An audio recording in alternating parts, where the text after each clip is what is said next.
been killer. Beats in the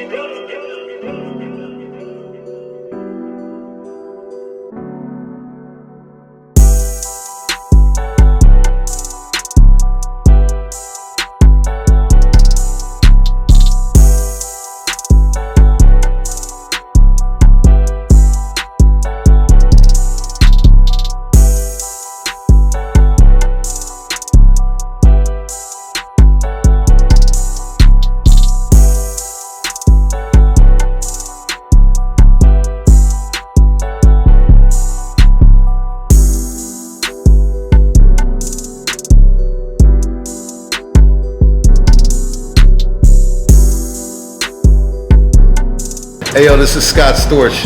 You catch me on Drink. What it could be, hoping it's what it should be. This is your boy N.O.R.E. What up, it's DJ EFN. This is Military Crazy World Radio, Drink Chats, motherfucking y'all cats. Make some noise! And right now, as we do every episode, we make a playlist and we listen to the artists that we're about to study, the artists that we're about to, interview. And when I tell you, this man has worked with everyone. From the poppiest of the poppiest to the hardcorest of the hardcorest. Back in the days, you say, that's a certain sound. His sound is so complicated, he can make anything. If you don't say he's in your top five, your top five says that he's in their top five. He's a producer, not just pianos. He's a whole flash. He's been out here doing what he gotta do. Pulled up in a Ferrari and a Dawn just in the daytime. Because that's how he wanna do. He's been doing it so long and continue to do it, success upon success. In case you don't know who the fuck I'm talking about the one, the only, Scott motherfucking Storch! And Drink Champs alumni as well. And Drink Champs alumni. That's not his first time on it. Last time we had you on here was the homeboy Steve Lobel. Yes, and sir. I know he's trying to be incognito, but we're going to get him a little later. For sure. But Scott, I immediately, as soon as I noticed this, as soon as you pulled up, I immediately noticed Ferrari and the Dawn. I love that, but I also somewhat feel sorry. Not feel sorry in a bad way, but I feel sorry because you can't never not do that. I don't want to. Like if you come into Dodge Chrysler, niggas gonna be like, Scott Storch fell off. Yeah, it's fucked up. But I don't really give a fuck if motherfuckers want to judge me. I'll go out in whatever regular ass car if I had to, whatever. No, I've never seen you in a regular car. Let's be clear. I do it because I enjoy nice things. Let's make noise for me never see you in a regular car. I think I know you like 20 years, and I've always seen you in the foreignness or the Europeanness of. And where does that come from? What is that like? That you want? I mean, obviously I know, but I want the fans to know that. I mean, we work hard, and these are just symbols and medals of honor that we get from putting in your work, man. Right. You know what I'm saying? It's inspiration to others. Right. It's like Khaled says. Right. It's just for inspirational purposes only. Right. You know what I mean? I love that. I love work that. hard, play hard. Yeah. I love that. Right. So that's the thing is when I'm going through your discography, like you can really work with people. What's that man's name? Adam. What's his name? Adam Hicks. You can work with Adam Hicks and DMX in the same week. How does that work out? I mean, you know what it is? I'm a chameleon. I just love all music. Good music is what I like. If music is good, it's good. Right. I don't work on whack shit, but I like all different kinds of music, and it's a challenge to go where I haven't gone before. You know what I mean? Okay. And excel at it. Let's bounce around a little bit, right? Because we see the verses with you and Manny Fresh. Right. I don't think you ever kind of addressed it. I think you lightly addressed it. Have you ever addressed it? Not really. Okay. Well, explain to us exactly what happened, because was that the time where you guys weren't in the same room, correct? Yeah, this was the beginning of Versus. This was like the original, literally like the birth of Versus. And, right. Timbaland and Swiss are brothers of mine. Right. And it was something great that was going on in the beginning of the pandemic, and it was so exciting because motherfuckers were stuck in their house, and it was a chance for people to shine. and we had no idea like how big it was gonna get, but it was still, even at that time, you know, like crashing Instagram and shit. Like, you know, like it was an amazing thing, and I think I could have had a better suited opponent. I'm not sure if that's a shot or not. No, it's not a shot, but our catalogs live in a different place. No, I'm saying our catalogs live in a different place. Yeah. You know what I'm saying? Right. No disrespect, man. Fresh got joints. Right. You know what I mean? Right. I got a lot of joints. But you felt like you won that night. Let's be clear. Oh, for sure. I didn't even go in the bag. I didn't even go in the whole stash. Right. You know what I'm saying? You didn't even I left a lot of my poppier stuff out, and like, you know, because at that time, I mean, this rule kind of fell out the window, but it was like song for song type stuff, like what you got for this, like that. You know what I mean? Like, so now people just put whatever, like it just goes. Now let's put this. Oh, you was done with that, right? I'm done. Okay, cool. Let's put this to rumor, to rest. Fat Joe always says he made Candy Shop. I just can't see Joe.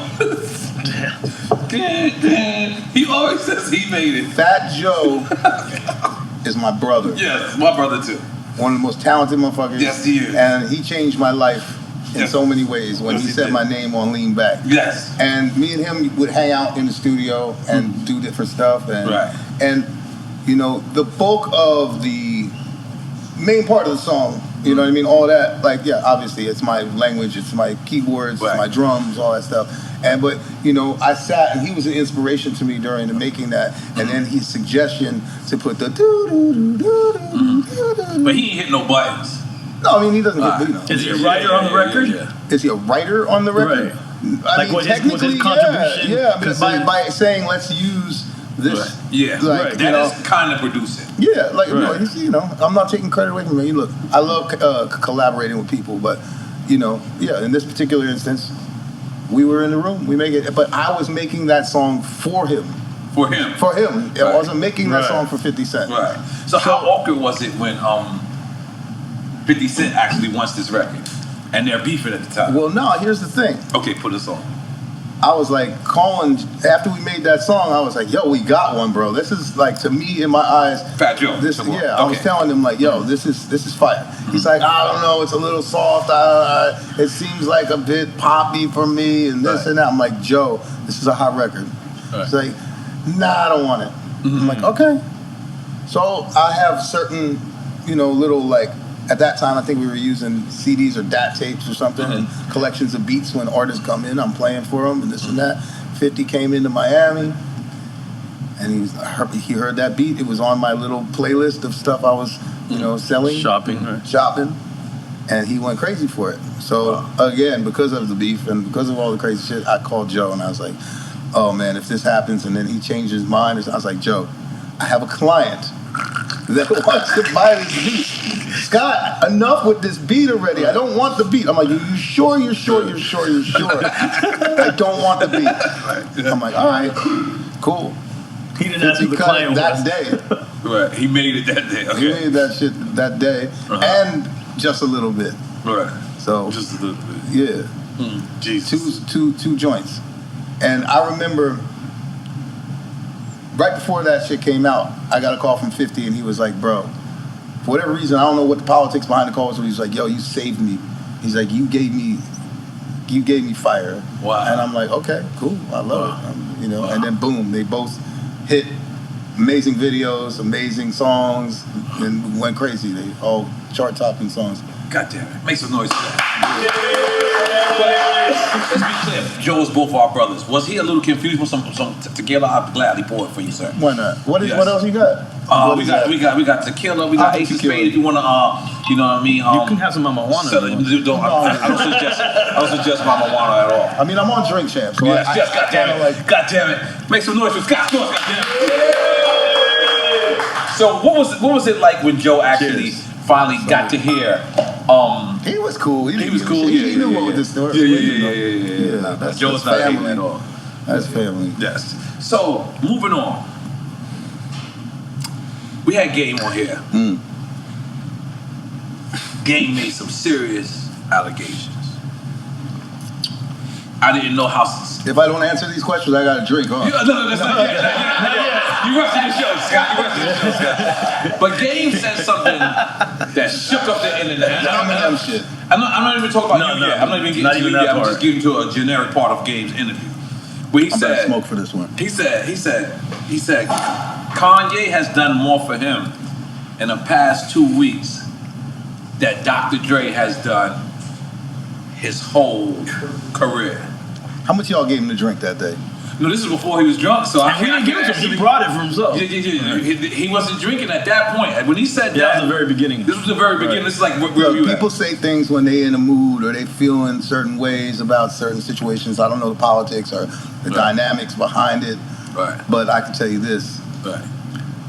Dr. Dre paved the way. Mm-hmm. That's it. That's all I can say. Dr. Dre has done so much for so many people. Right. To even, I don't know. I don't want to have an opinion because I love Game. It's the homie. Of course. And it's a weird business, man. Right. And you got to be real careful about politics. Right. You know what I mean? Right. Like, honestly, I've had so many difficult moments, you know. Mm-hmm. I worked with Tekashi 6ix9ine. Yeah, we just heard that on your playlist. Yeah. We skipped that part. Yeah, you skipped that part. Yeah. Keep it in the And that all went bad. Like, right. You know what I'm saying? Like, at the time, we made what I felt was a fucking crazy record. You can't take that away from the man. But you know what I'm saying? And it's difficult, like, when you're in person and all of a sudden you see somebody and you're like, oh, shit, now I'm going to have to take pictures and this and that and blah, blah, blah, and then people are going to shit on me, you know, all that shit.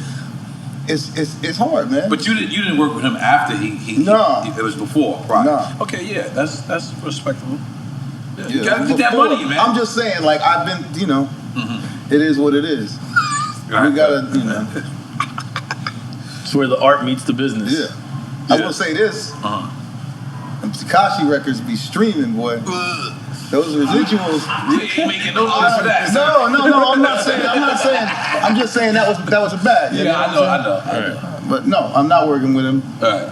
So, I'm would you working work on with him fly now shit. that he, No.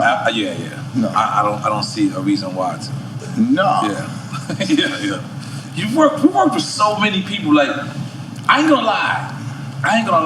I really was listening to your discography today, and I was just like, a part of me is like, why do you even still love this game like this? Like, after completing everything, like, you worked with Dr. Dre, you worked with Jay-Z, you worked with everyone that's the top tier. Like, I generate money from other businesses. From, you know, we'll get to that later. From my HHCs, you know, Hits by Storch product. But we'll talk about that later. Right. But there's a part of me that cannot let go of music. I love it. I don't care if I make a nickel from music. It calls you still. It's it's what we're born to do. Right. Does Dr. Dre need to go into a studio for the next 500 lifetimes? Right. He got enough money, you know what I'm saying? Literally.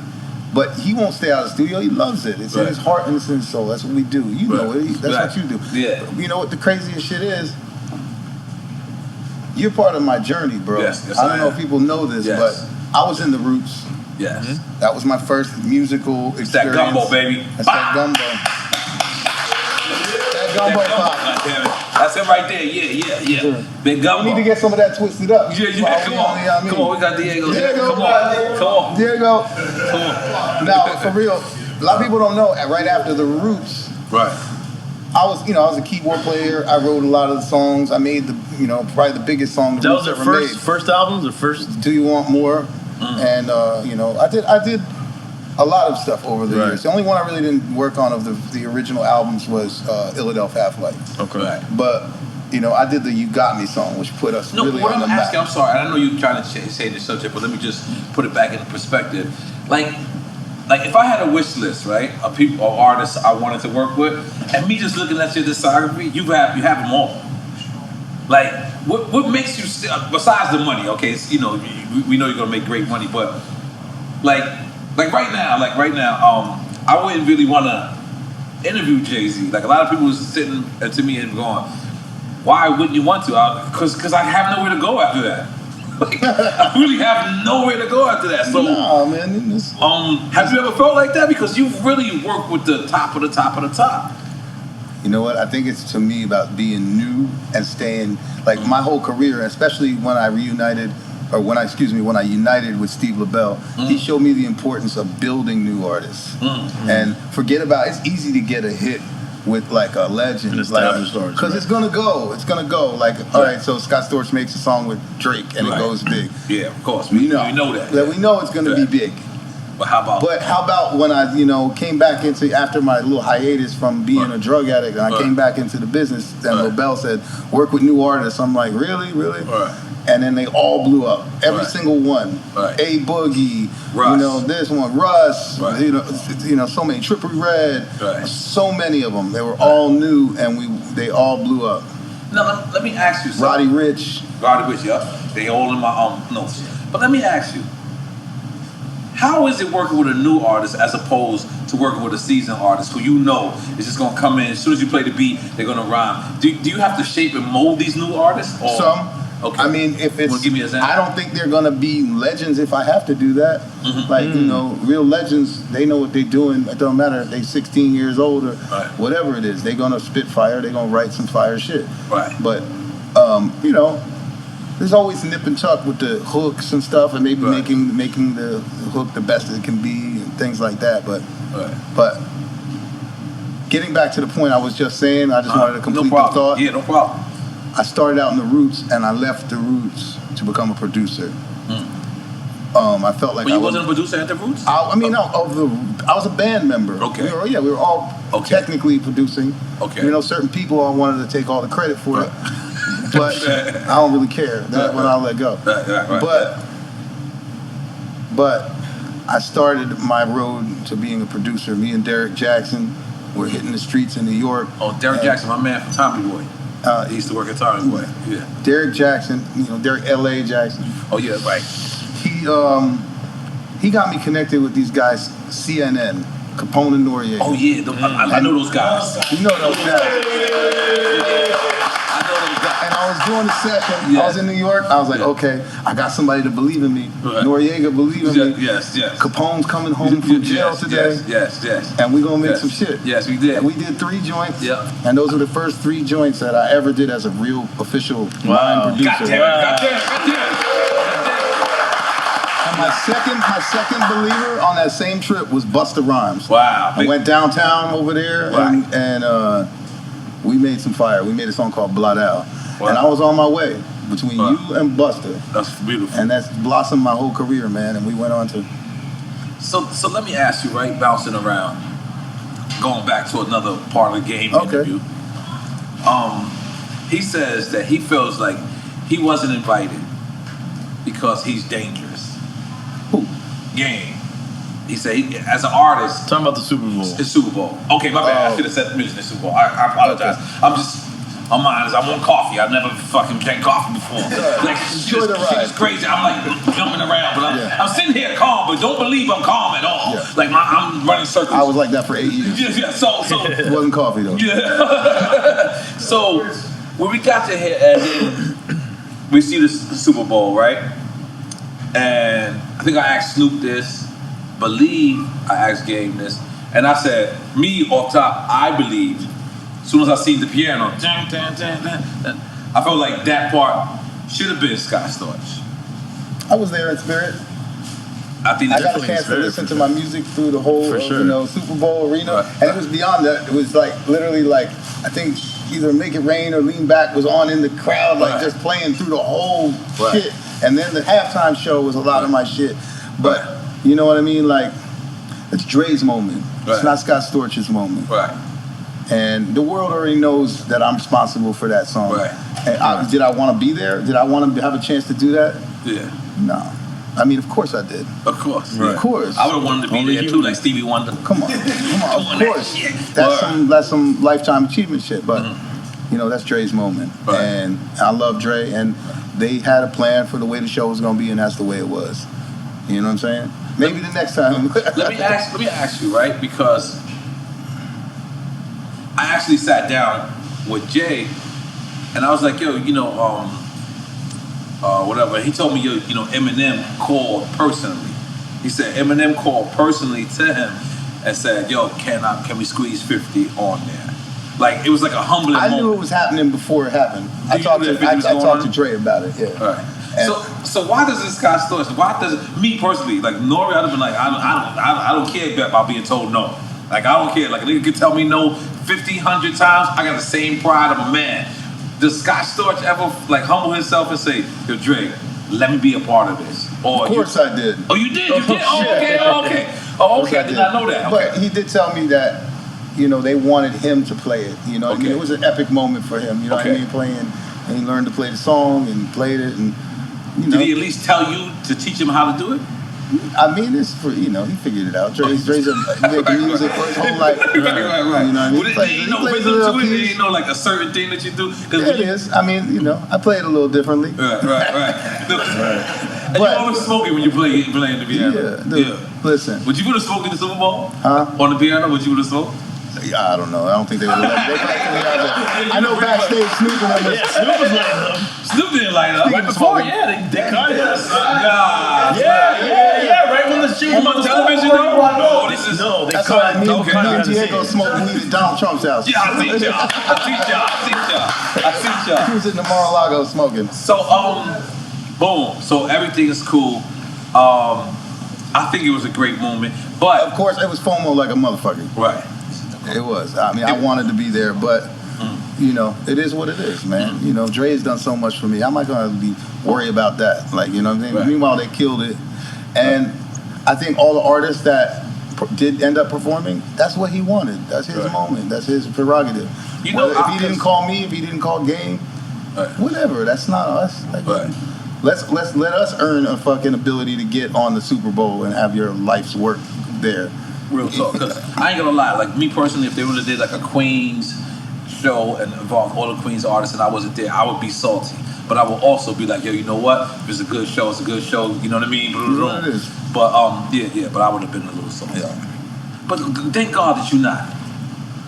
And you're getting money, pulling up in Ferraris.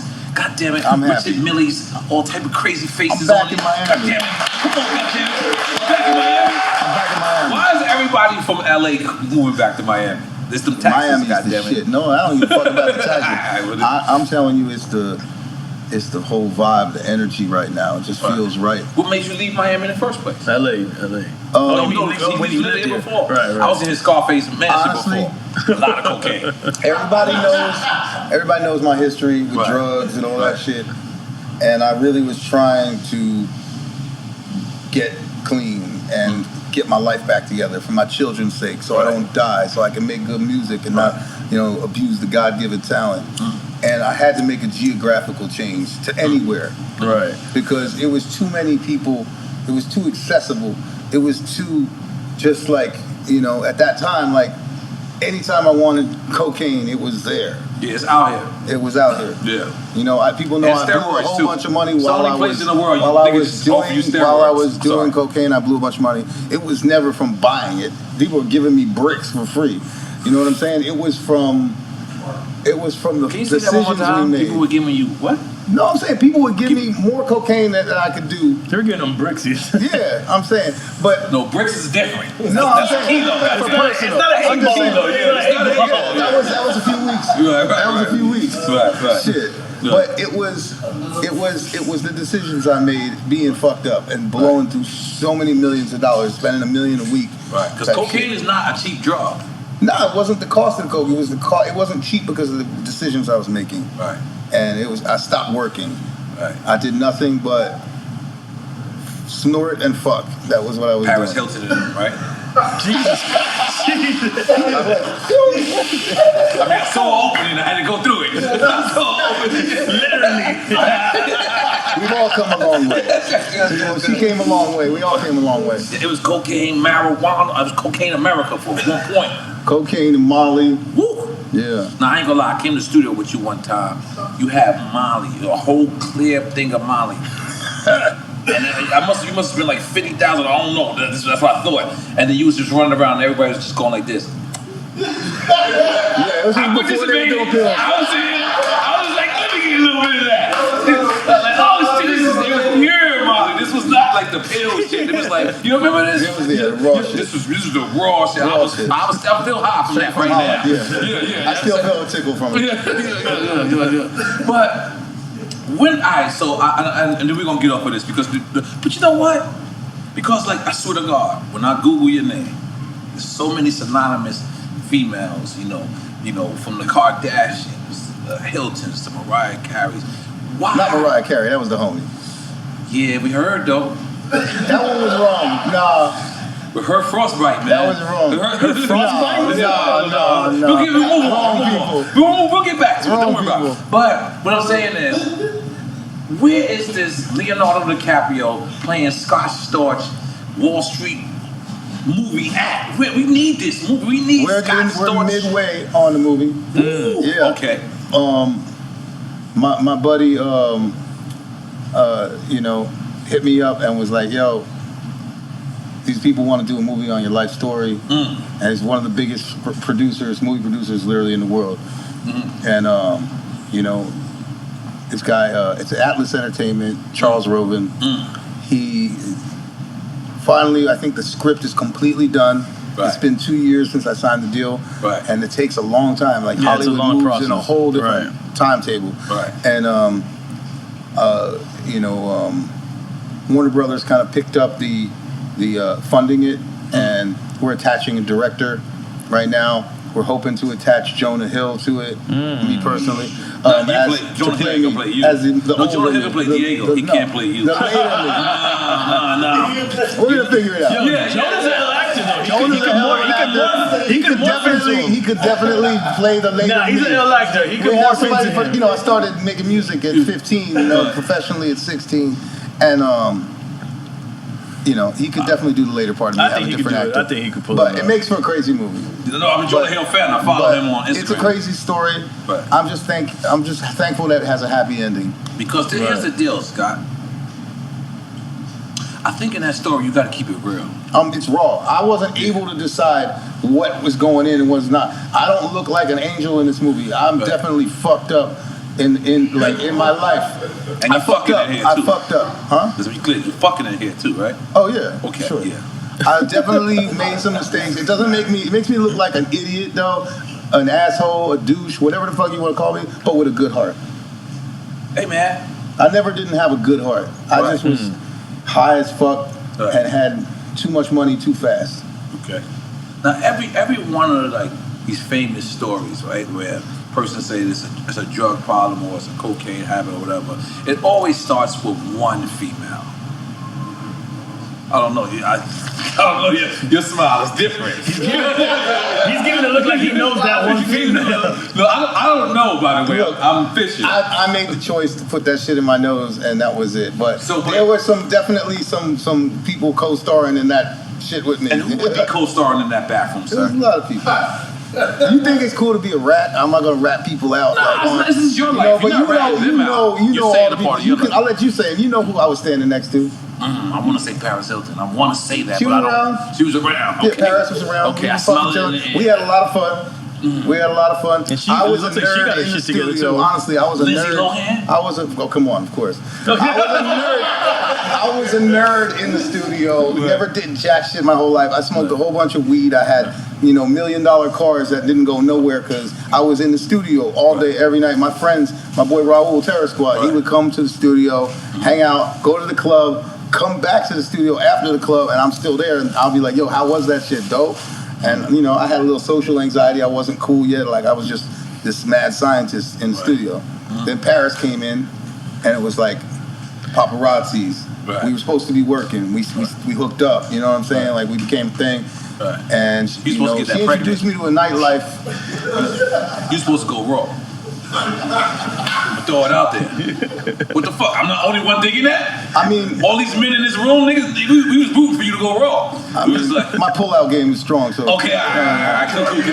Continue. So she thugged you out, basically. She thugged you out. No, she turned me on to the fucking, I had so much fun in the beginning, bro. Right, that's what's up. She turned me on to that nightlife. It was paparazzi, pink cocaine, fucking trips to fucking exotic places. And Miami or LA? The whole world. Everywhere. But we met in Miami. We met when I met her, she showed up at my house that I had on Indian Creek Island that Ivanka Trump just bought for $30 million. Jeez. Ice floss. Yeah. Continue. At any rate, that's where I met her, and there was a connection, and you know we made a cool album for Paris. I know y'all gonna look like yeah, Paris. We made a cool ass album. It was fun making it. There was some cool songs on there. Joe was on there. Jadakiss was on there. We had fun making that shit. And then we just stopped working. Well, we respect you, Scott. Listen, we stopped. We skipped that album. That's sir. cool. I'm sorry. It is what it is. I'm sorry. You got that direct though. For what it is. Yeah, I got the bag. You got the bag. And I got it ended up backfiring, that whole on shit. You or on her? No, just in general. Right. The publicity of working with her, Right. and then B, the type of shit that I was doing because I stopped working and I was just partying. You were immersed in that world. She opened the door for me to partying and shit. And so that's where like because And I was cool all of a sudden. Now people knew who I was. I mean, Right. 1,000 records. Nobody knew who the Right. fuck Scott Storch was. But hanging out with Paris Hilton. Now know I'm what a a Yama star, is People now. Magazine, shit like that. Right. So my stocks went up, but then they went down real fast because I wasn't utilizing it. I wasn't working. I just wanted to hang. I had so much money at that time. I was just like, fuck it, let's just party. Let's go here and there. It's a great life though. I mean, I'm sure And you then regret some of it. Then she and I split up, and I ended up hanging out with her assistant. You hitting assistants out here, Her Scott? assistant. That was Kim. Also blew the fuck up. Okay, you're going too fast. Let's I'll calm have you down. another beer. Let me get you another shot, sir. Let me get you another shot. All right, okay. It's a little crazy. You want the raw truth? Yeah, I'm just saying, listen, man. the most of the world Listen, knows man, it. listen. I ain't disrespecting nobody. You're not disrespecting. No. It is what it is. Come on. So, okay, at the time, you knocking down Paris. Y'all break up. Yeah. You run into her assistant, or you had the eye on the assistant for a long time? I mean, of course I had an eye on the assistant, but it ended up. No sex tape at this time. Nah. Okay. It ended up. No, I'm asking. What's It wrong with ended you? up. Paris and I split up, and she called me to meet her in Saint-Tropez, Paris? Paris. This is how y'all get down? Y'all Yeah. break up and y'all still go And to then San she was like, Tropez? yo, come I to love this Saint-Tropez, shit. I want to see you, whatever. So I showed up to Saint-Tropez, but I think she had already hooked up with somebody else before my private plane was able to show up there. And then I ended up seeing Kim, and we ended up like, hanging out and shit and became friends and, whatever. Not sure what to do at this moment. Yeah. I know that's great. That shit happened. Yeah, Right yeah, before- all respect. Yes, man. and yes, that was L. That was it. He gave it to us, sir. He gave it to us. Yeah. I don't know where to go from here. No, I mean, it's just part of history. It's part of history. It's part of history. Take your shot, sir. Come on. Let's take your shot. It's all old. It's all old. That's all It's old shit. I just old. fucking around. I just fucking I'm around. cool with Kanye. Yes. So, I think it's time. I don't know if you know. No. I'm Flowers, brother. Relax, man. Yeah, relax. Another quick time Islam. We're building him up for quick time Islam. He's getting warmed up. But we want you to know our show is not about bigging you up when you're not around. It's not about bigging you up when something happens. We want to big you up to your face. We want to give you your flowers. Thank you, bro. You are phenomenal. I've worked with you plenty of times. You're a phenomenal producer. You're a phenomenal friend. You're a phenomenal human being. Phenomenal person. And we want to give you your flowers right now, motherfucker. Thank you, brother. You know what I'm saying? Thank you, brother. Oh, that's crazy. That's fire. Yeah, real motherfucking flowers. I wasn't expecting dried roses. Yeah. Drink champs, but Yeah. damn. That's dope. So we hear this story that Jay-Z says and then we see him, seeing them perform this record at the Super Bowl, and we see Jay-Z quoting word for word. When you made Still Drifting, where's your mind frame, and then what is going on? You give it to Dre, or you making it in the studio, or he's there? I told this story 100 times. Yeah, but not I'll on tell this you. Okay. motherfucker. We bigger than this shit now. Me and Dre- Yeah, tell that motherfucker again. There was a period where me, Dre, Mike Elizondo, and Melman was all beat mining. We were searching for the best fucking beat, and Dre's standards are so high. And the Chronic 2000 album was legendary. Everything on there. So now, like, Dre's got all this fire, and he's looking for the first single. He's like, I don't have it. We all looking at him like, all right, you got 100 of them, but cool. So the rest of the project is done already. Pretty much. We're like at the end, and this was that last minute fire. I'm in there in the studio with Dre, and he puts, like, he's always programming some fucking fire ass drums, and he put that boom, boom. It's like this kind of like crazy feeling kick snare pattern, and I remember we were working. I think it was Encore. And there's a kitchen literally right outside the control room. Encore's a studio joke. Yeah. Okay. In Burbank. Okay. There's a kitchen right outside. So I was thinking all night about some like kind of like piano piece that's wrong but right. You know what I mean? Where it's like kind of off beat like that. And I was like, oh shit, it goes kind of with this drum pattern. Right. And I started playing the bling bling bling bling instead of going ding ding ding ding. It was like the notes were kind of like I was playing it like sloppy on purpose. And Dre just ran in the room like, that's it, man. That's the fucking thing right there. When you was playing the slap. And then we started, and then he came back in, fucking sandwich in his hand, whatever the fuck. And we went to work immediately. He was immediately like, his radar is like impeccable. Like, you know what I mean? I probably played 50 things that day, like just trying to come with some shit. And I was ding, ding, ding. He came in and he was like, that's it right there. And I started doing the boom, boom, and we was on our way. The track was done in 20, 30 minutes, and I just remember Dre, I'm going to send this to Jay-Z. That was my next question. I'm gonna send this to Jay-Z. My next question was, did they try to lay vocals and it didn't work? Or from the beginning, he heard it and was like... Dre knew he wanted to put Jay-Z on it. I remember Exhibit was in the studio trying to write some shit to it, and it was cool, but it wasn't exactly what Dre wanted. Right. And, like, this was all happening, but I think it had already been sent off to New York.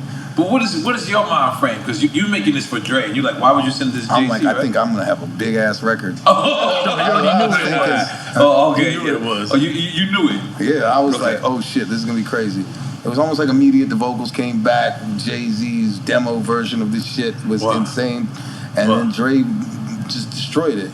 Wow. And I'll flash forward to the first time I ever heard that shit on the radio. I flew back to Philly for a while, and I was doing this performance thing at the Wetlands and in New York. So I was driving from Philly to New York every Sunday. I was back, and I was getting ready to go back. I was going to move all my shit and go back to L.A. and just live there permanently. But I was there for a little bit. So this was right as they were releasing it. And Funkmaster Flex, the bridge was frozen up, leading the Holland Tunnel, and that motherfucker dropped bombs on Still Dre for 45 minutes before one vocal was in there. Flex dropped bombs on your record. It's nothing like it. I'm sitting there frozen up, stuck on the bridge. I was happy as shit because the song finally started playing when I made it to the bridge. I mean, to the tunnel, to the Holland Tunnel. But that was an amazing moment, man. That was a life-changing moment. I was like, I think I'm gonna be a big fucking record producer. Wow. Because I knew how impactful that record was. Right. I heard 45 minutes of crazy moment. Now, how is that? Because, you know, although a lot of people who's industry friendly and industry, know about, knows that you're the creator of that. But even if you like even if you outright said, Scott Storch produced that, the fact is, standing next to Dre, people think he just produces everything. He does produce most of his shit. He orchestrates a whole room of people. He does shit by himself. Right. He's a music motherfucker. Right. His body of work is ridiculous. So even if a producer... For me to be part of it and be part of his, repertoire is an honor. Like, I'm not dick riding, I'm not ass kissing, I'm not nothing. That man is. We get flowers over here. He's the motherfucking godfather, bro. Yeah. I don't care what you say. You could anybody. You put anybody up. You can say in the shit where you have to take a drink, whatever the fuck. Quick time and slime. We Quick time got and you. slime. Yeah. It's Dre. Yeah, Dre. Dre all Don't day. even ask you, All just day. Dre. Yeah, it's just Dre. Yeah, I love that shit. I love that. Make fun of that. I love that. I went to the Dr. Dre University. I learned so much. At one point, you and him fell out. What was that over? Never fell out. Oh, y'all just didn't work together. Bro, I was too fucked up. I was high. I remember collapsing in the live room, hiding behind the like shit that people record the vocals in, those walls with the wheels on them. And I was hiding between there because I was so dehydrated I collapsed into shit. He gave me chances. He would have still gave me chances. Then I just stopped coming. He never turned his back on me. Wow. Damn, what were those conversations like when he's trying to Dre help you through that? I remember him saying to me one day, he's like, yo, was the bite worth the bellyache? And I was just like, oh shit. I'm sorry, I love analogies. I don't understand that one. Like basically the food you eat gave you a stomach ache. Like the drugs I was doing. Is it worth it? Is it worth all that? Oh shit. So damn, this is very interesting because to me Dre comes off like a person, if you got problems, I don't wanna be around. Hell like, no, you got him wrong, man. That yeah. motherfucker cares about people. Wow. He's a serious dude. Yeah, that's a beautiful thing. Serious dude. You know, I know a lot of people, and every year, man, like Christmas or my birthday or whatever, I get a text from Dr. Dre. Wow. He remembers like holidays and shit. He's like a real true friend, bro. Wow. He's a really. And I can't say that about many people, man. Right. I can't say that about many people. So what's the word on the detox? That's what I'm doing right now. Detox. I can't say nothing about that. You were very fast. I learned how to listen. I got a call one time like, fuck is you talking about? Right. I'm like, so no, I don't know shit. Okay. So we don't know if it's scrapped, we don't know nothing. Shit. Me neither. I don't know shit neither, goddamn it.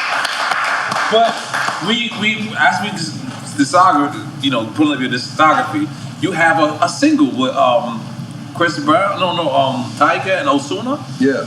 So what happened? That was a pandemic record. That was a club record during the pandemic when people couldn't go to the club. Okay. But it still did, 100 million streams or something. But it was a fire ass record where I interpolated just a little bit the joint I did with 50 Cent, but in a reggaeton vibe. And it's fire. It's a fire ass record. It's an underground hit though. Like I'll put it on, I'll be in a club somewhere and people be going crazy. Like out of nowhere, the DJ puts that shit on and it's just hit. And Atlantic, I don't think they treated that record. Atlantic treated that record. Just go out there. They fucked it up. They fucked it up. Okay. They treated it like, because it's my first single as an artist, like you know how Cal is an artist, where we have artists on the songs, but they're still the artist. Right. So they treated it like that. They didn't treat it like Ozuna and Tyga are on a record. Right. They treated it like Scott Storch still got proved as an artist to like radio. ABC rollout, no promotion. Right. But that record to me, I'm proud of it. Right. I put that shit out. I'm proud of that record. Okay. And Tyga and Ozuna did that shit for me on the strength. Right. Fire. And showed up to a video shoot. Right. Like Ozuna was in Puerto Rico, Tyga in LA, I'm in LA, 3 separate shoots for that video during the pandemic. Nobody was allowed to leave their house type shit. Right. And like Ozuna went to this video shoot and like there was a law, I guess, in Puerto Rico at that time, like you had a curfew. You had to be back or the police could arrest you if you ain't shit. And he like pushed the curfew for me, everything. We had a curfew for like 20 minutes in Miami. Yeah. They don't give a fuck out here. Yeah. Continue. Happy to be here. No, but you know what's crazy about what you're saying about this record though is that you remade your own record. That's crazy. And that must be insane with such a vast catalog that you have of stuff you've done. You can actually go back and remake your shit a hit, make another hit out of a hit. Yeah. I'm doing an EP right now. With my partners. My partners on, I don't know if you know about my vape company, but I got this vape company. That's the nicotine vape? Nicotine vape. Okay, cool. Yeah, me and my partners. Okay, let's show the people. Let's show the people. Yeah, pick it up. What camera right there? Show the camera. Whiff. Okay. Yeah, man. It's incredible. Oh, by Scott Storch. Your face is on there? Yeah. Fire. It's fire. We got like 20 flavors, whatever. My partner's on there. We're doing really well with this. We decided we're going to invest some of our money that we're making on a Scott Storch album. So we're doing it independent. Right. And it's going to be some legendary shit. Right. I got some tricks up my sleeve with that. But, you know, that's I'm going to do a couple more of those interpolations where I use some of my melodies from original records that I've done. Not the whole project, but there's a couple of them. But there's not many producers that can do that. Yeah. as well, like with as much as you have to work with. And most producers run away from their old hits. Like if you ask a producer, like, yo, can I get a lean back? You're probably like pissed off. You know what? I've been getting a little bit of that because I feel like there's a resurgence in people wanting to have genuine, cool melodies and stuff. So I've been going for that raw shit lately. You know, I'm proud to say that, like, for a guy who, and people know my age, I'm 48 years old, I'm able to make trap music and shit that people, that kids fuck with, like, all day. I didn't get stuck there. Right. But I'm gonna go back to some of that shit too. Right. What was the worst session you ever had? Like, you walked in, this guy was horrible. He had his vocals fucked up. Like, he came late. He had to punch in every fucking other line. Who was the... Oh, man, I can't... I mean, I just know there was, like, bad vibes in certain studios, certain sessions, but I don't know, I never really worked with any horrible artists. People, maybe some unknowns that were, like, paper bags or whatever the fuck. Okay. But...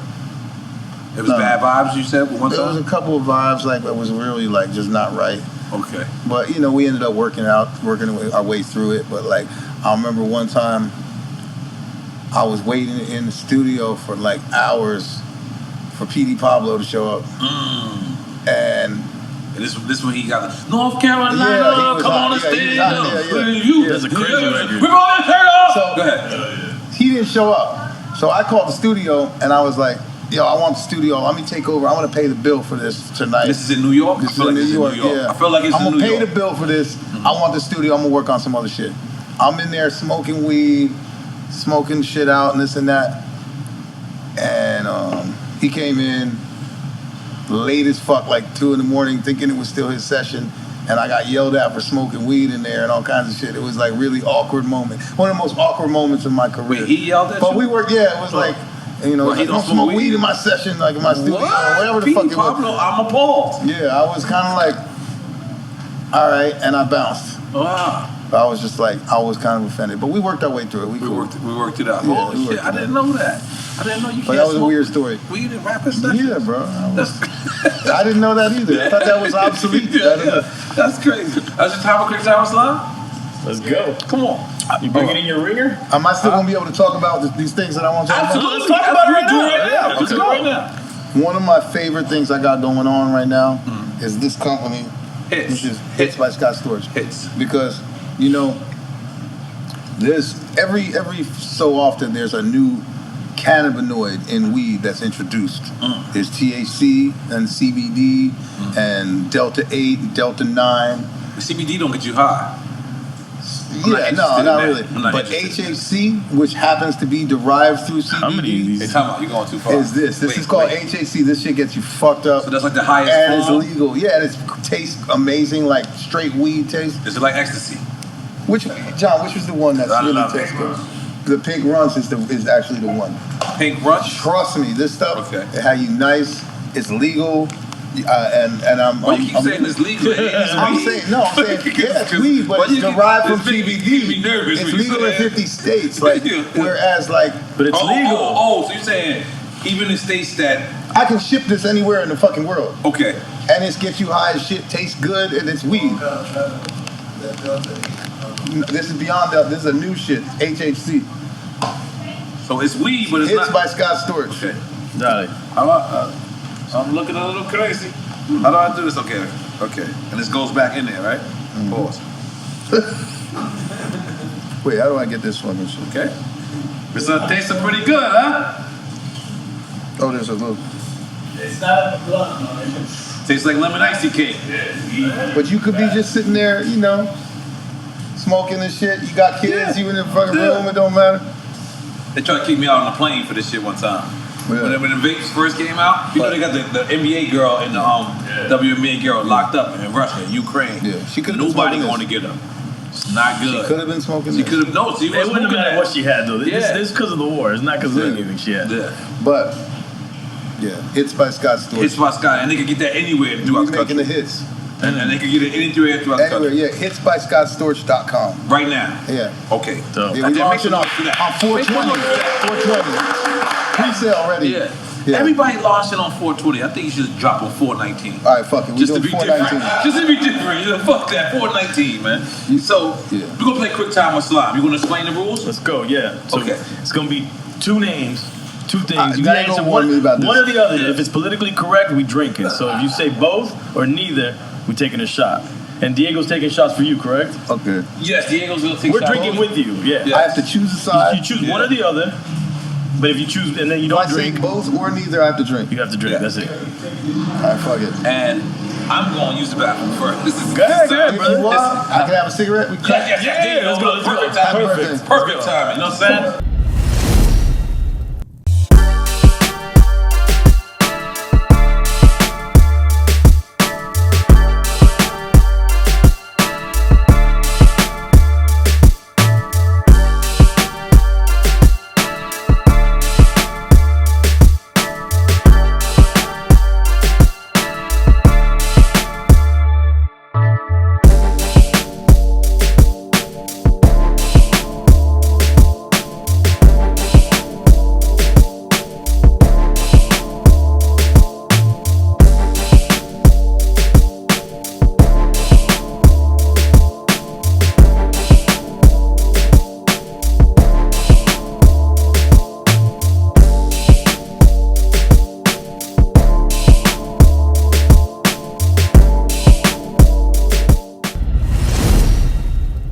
Okay.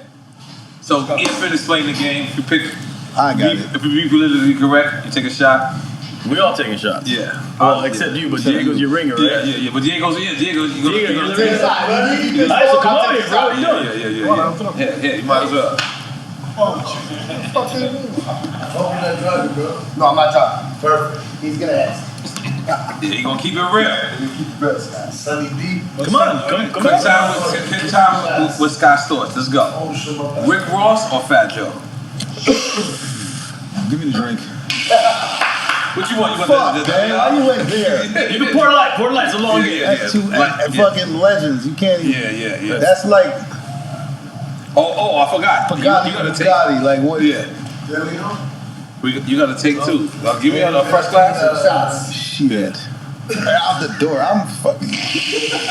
Everyone can play. I thought this game was easy. Yeah, everyone can play. Cheers. Make it hard on purpose. Boom. I think I can fill you up again. I'm sure. Baby shots. I'm sure you're gonna say it again, but I'm just fill this up just in case it's not this one, another one. We got that deli one? You got that deli on camera? You see what I'm saying? You see the y'all? Is it chills? Yeah, get a good picture of this. That's so chill. I'm gonna just put this on. I believe it. Put in the ice. Deli on. You ready? I'm ready. I suppose. Jay-Z or Nas? Another one. No, you know. Oh, yeah, okay. Honestly, I love Nas. Jay-Z, to me though, I connected with that as like part of my education and the University of Hip Hop. So I say Jay-Z. Okay, no problem. You and Nas have worked together? Yeah. What were the records?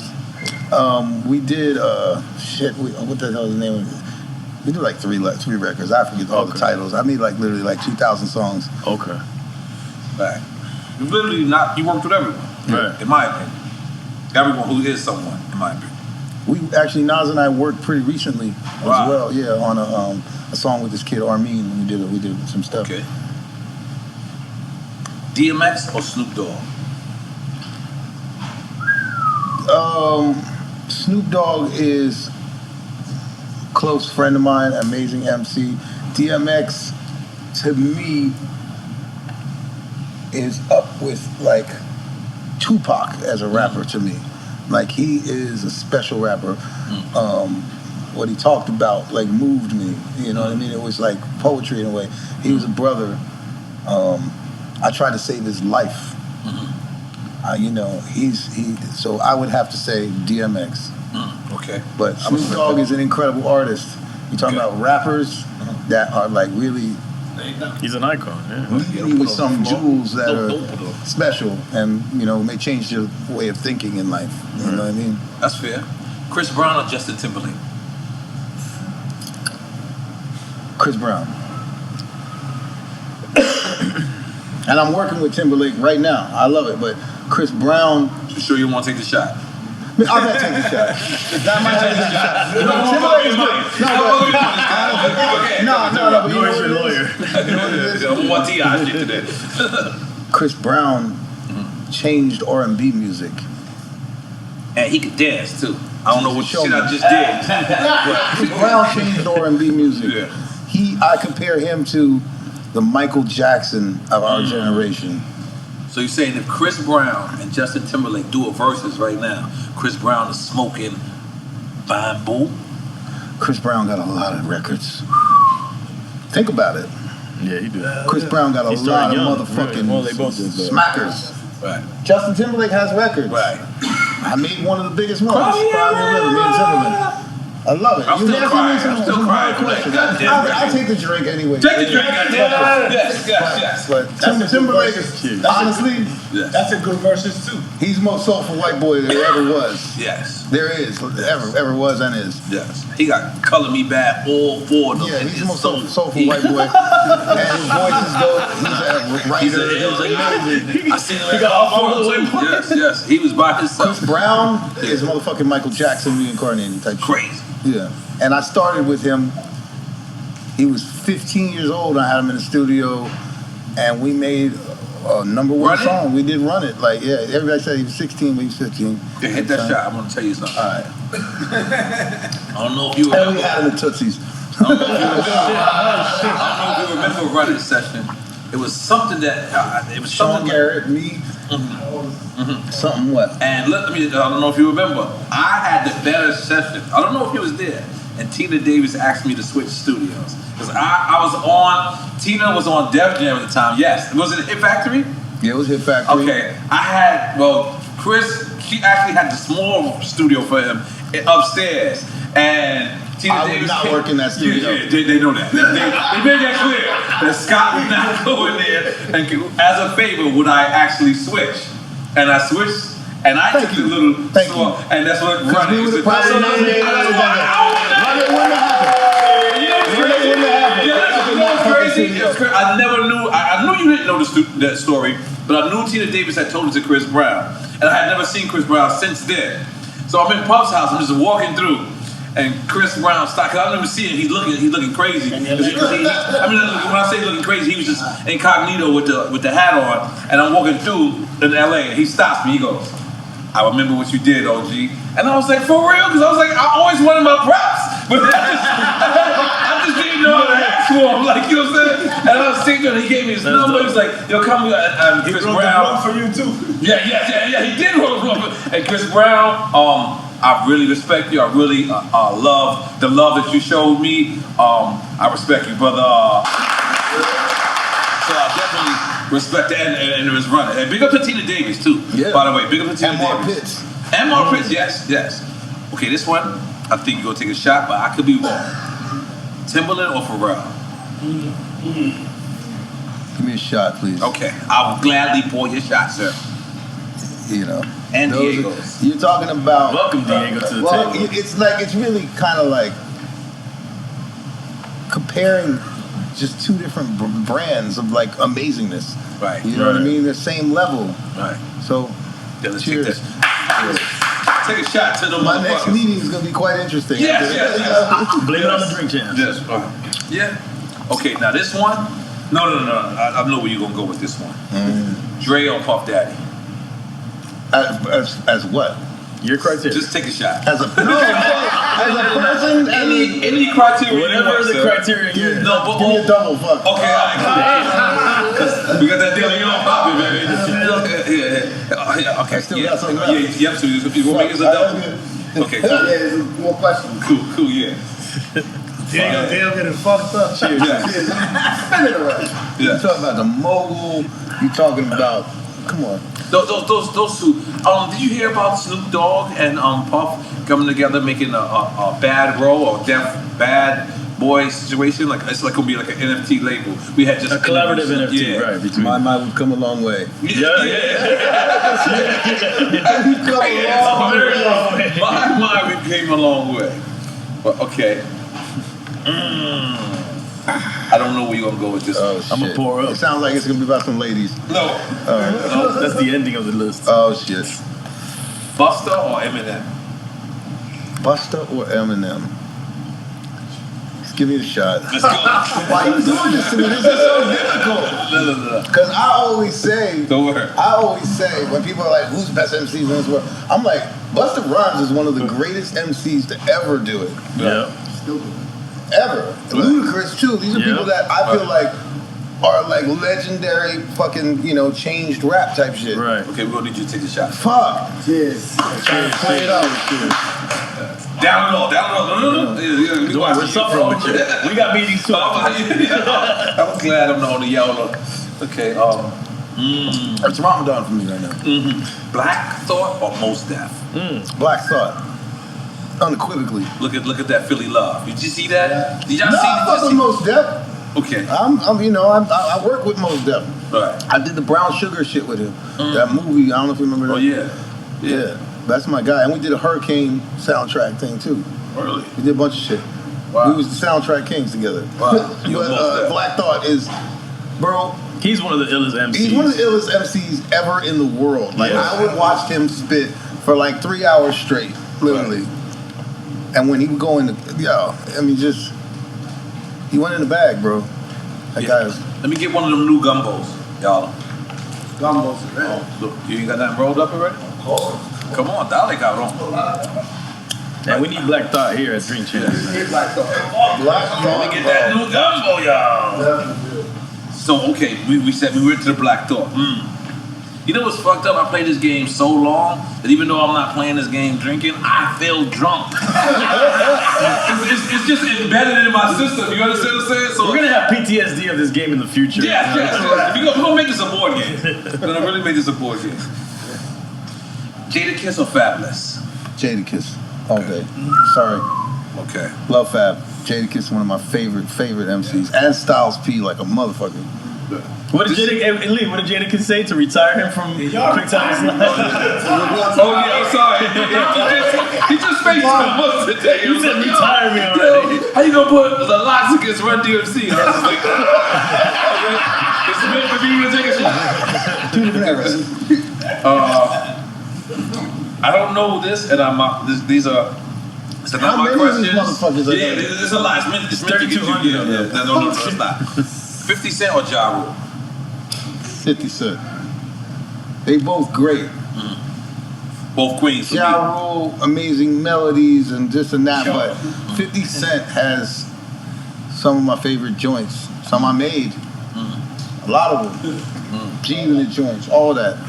That's family. Like, you talking about, Scott Storch picked you again. Look. Oh, come on, of course. What up, baby? I got the most quick time. We gonna retire you. I'm drunk. But I didn't get drunk. Your question I answered. We gonna put your jersey up. One of the few questions I answered. Yes. Okay. At this point, it don't even matter if you pick me, Scott.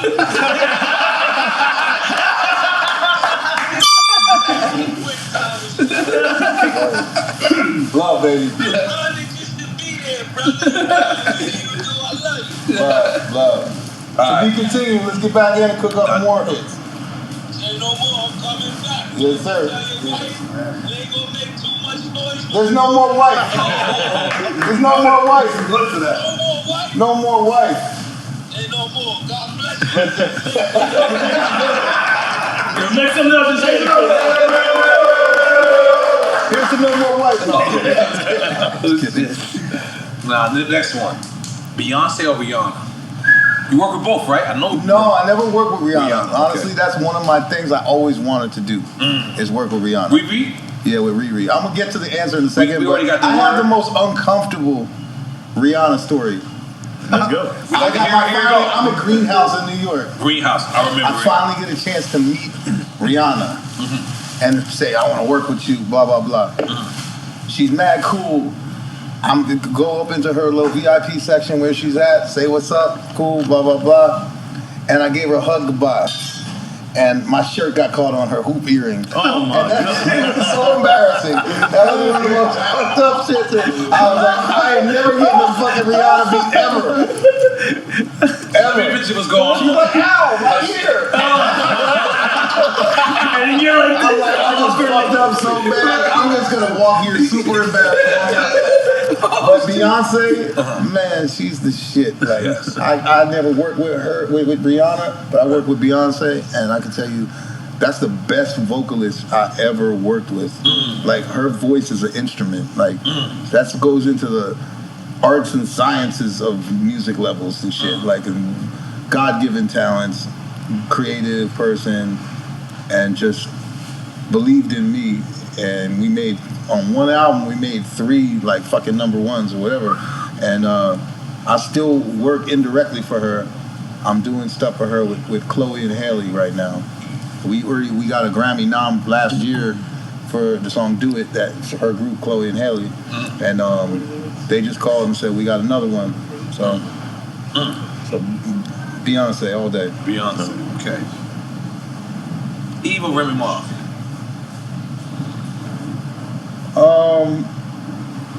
I would have to go with a drink. I'm about to say that's a dangerous one right there. I'm fuck with a drink. Remy Ma's family and spit her ass off, but that's what Eve, and Eve's Philly to me. And Philly. And Eve, people don't know this, but Eve connected me with Dr. Dre. Her and her brother E-Rex. Because I know she was Eve in Instruction. Yeah, and she was on Aftermath. Yes. And, you know, she was my friend from Philly. I ran into her the first time I ever went to L.A. And she's like, yo, I just got signed to Dr. Dre. And I was like, please let me meet him. She's like, all right. Get to the studio. Wait, if I've never heard this story, let's take that shot. Let's make sure you finish it too. I'm watching you, sir. Okay, so hold on. So Eve, so Eve is the one who without killed Eve, there was no Dr. Dre, Scott. We've heard this actually. We've heard this before. I don't remember. I think you might have told us this the first time he was here. I had no idea. I was once going to LA for the first time in my life. I'm at the Martini Lounge doing an open mic thing with the Roots. And Eve was there, told me she'd been signed to Aftermath, and then the next day, I was waiting in the lobby for like 5 hours for Dr. Dre to come out and meet me. She convinced him to like let me, whatever. I didn't have no DATs or CDs or nothing of any of my music. On the spot. So he's like, play some keys. I played some keys. Within an hour, I had like fucking keys to the motherfucking La Montrose Hotel. Dre was like, stay here, work for me. We're gonna make the Chronic shit, this and that, bread, everything. Right. I had a fucking. What's the first Chronic? I had back in Philly. Even though I was in the Roots and all that shit, I was still broke. I was still a month and a half behind in rent and shit, about to get evicted type shit. And I started working for Dre. Now I'm driving nice whips and fucking chilling and making the biggest album ever in the world because of Eve. Let's make some noise for Eve. But that also goes back to what you said about Dre, that he heard instantly, he knew the talent, and he's like, he's got the radar. I'm not letting this go. Yeah. Right. That's a fucking beautiful thing, man. That's a beautiful fucking thing. Just from playing piano. Beautiful fucking thing. Eminem got repeated? Not yet. We're doing okay. Game or Pusha T? Game. To me.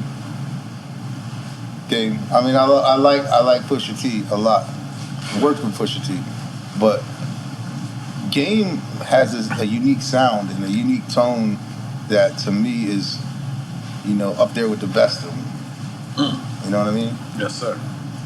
We got joints together. I was part of West Side Story. That's in my notes. I'm fucking my notes, Scott. Let's ride. Go on, Scott. I got notes now. I got that. I'll be releasing that series with my notes. Like, hey, don't rest my shit. Miami or LA?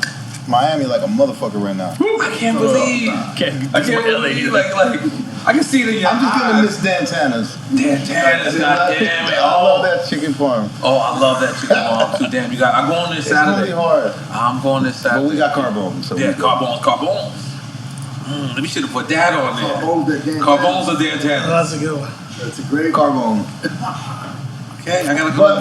Cafe Moderano. If you really know what's up, Moderanos? Cafe Moderano. that shit beats You both just of them. gained 12 pounds as you did. Yeah, as a you ain't even got the Stevie Moderano cooks better than all them motherfuckers combined. Hey, you know what's crazy? Because Man, I'm going there tonight. he's actually the one cooking it. Yeah. That's what makes it so dope. Yeah. If he ain't cooking, I ain't going. Yeah, big up to Steve. I go there when he ain't cooking and it's still the same. I mean, he trained his people to make sure. Yeah. Matter of fact, I'm not sure if I've ever been there if he wasn't good. It's not the same. He already checked himself. You're right. Not the same. I thought I had, but I don't know. Yeah, you're right. Circle House or Hit Factor. You make the skip. Okay. All right, I knew what I was doing, sir, but thank you. I'm put together over here. Circle House or Hit Factory? Boy, Trevor at the Hit Factory, I don't like to answer this question. But I made so many hits at the Hit Factory, and it's great. Right. It's expensive to me. Right. It's great, but it's expensive. And the vibe that this new Florida tropical vibe that I've been on lately, that shit worked for me. It was incredible. Right. But right now, it's Circle House for me. Because it's so sexy over there. Right. You're chilling, there's a pool, there's some motherfucking, I work in a cabana. There's Big a little, BB. It's very Miami. It's like in the heart of Miami. Working there lately. Yeah. Maybe it's part of my new fucking Weekend at Bernie's type of vibe that I'm on. But I'm just, come on, it's inner circle. It's just crazy. You guys are great. It's not corporate. Legends. Yeah, I'll give you another Hit Factory story. You ain't never gonna take me over there again. Okay? One time we was there, we got this. And you said to me, you ever have mushrooms? And I was like, He was like, but you ever had mushroom tea? And you gave me mushroom tea. I was there that day when we and I felt like I was the bionic man. I was moving like this. Yeah, mushrooms are amazing, I think, for healing, for so many things. Do you remember making mushroom tea? I do. Yes. Yeah. I think I want to fuck with some more mushroom tea. I think you should. Yeah. I don't like mushrooms, and I don't like. The styles always eat the chocolate shit. You ate it that day too. It's too far. It's too much. And then I don't like the raw mushrooms. I like mushroom tea. I'm gonna say this. Me and Steve Lobel are co-owners with our partner Frank Sid on a rehab center. Yes. That is a drug rehab. That's dope. Called THC, the Heavenly Center. And it's an amazing thing where we let you. I didn't know that's what it stands for. Yeah, THC. I mean, we don't give you weed, nothing like that, but we will tolerate the use of cannabis when people piss for us. Right. You know what I'm saying? And they piss. You can piss weed. Right. You can smoke it after 9 p.m. But we give it real conventional recovery. That's dope. And the groups, everything that we do. Right. But getting back to your point. I believe the future, there's going to be psilocybin intertwining with shrooms, rehabilitation for anxiety, for drug abuse, for whatever it is. It's definitely, I think, something that's, if done responsibly and microdosing, it actually sharpens your mind. There's a lot of studies going on, but maybe y'all might think I'm crazy. No, we've been on it. We've been talking about it like crazy. Peyote. The world ain't ready for it yet, but it will be. It'll go there. But it's ramping up. It's starting to get into the mainstream heavy. But what's that shit, peyote? They giving people peyote. You getting off of heroin. Just say, like in 5 minutes, they just throw that shit in your face. Bam! Stick off heroin. Like just 26 years. The psychedelic shit. Ayahuasca, people use that to get off of ayahuasca. Yeah. Then again, though, the ayahuasca shit, I know. Like you die, right? There's people that You gotta do it in the. I don't know. You can't abuse ayahuasca. It's gotta be done. I think it's ceremonial. They ain't bounced back. Like you gotta do it in Mexico, ceremonial, like doing it with shamans, doing all that. Peru, you gotta do it in Peru. Don't know nothing or Mexico. I don't think you should be doing it at someone's crib. To be honest with you, But shrooms, I think they cool. Done right. Okay, I'm in. Anyways. And you did say Circle House over? Yes. You said Trevor at Hit Factory. Trevor, sorry, bro. We okay. Who the fuck we at? Okay. Biggie or Big L? Biggie. Tupac or Nipsey? Rest in peace, Big L. Yes, Yeah, rest rest in peace, both. Rest in peace, both. Both of them. Tupac or Nipsey? Man. I got Steve Lobel over here. Yeah. Let me get a shot. Let me get a shot. I forgot the bartender. Yeah. By the way, recently it just came Nipsey's 3rd year that he been passed. Man, it's crazy. It seems like 5 minutes ago. Yeah, let's take a shot for him. Let's have a moment of silence. Yeah.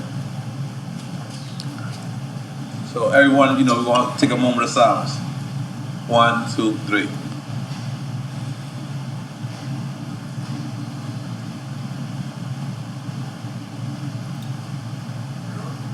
We should have did 60 seconds, right?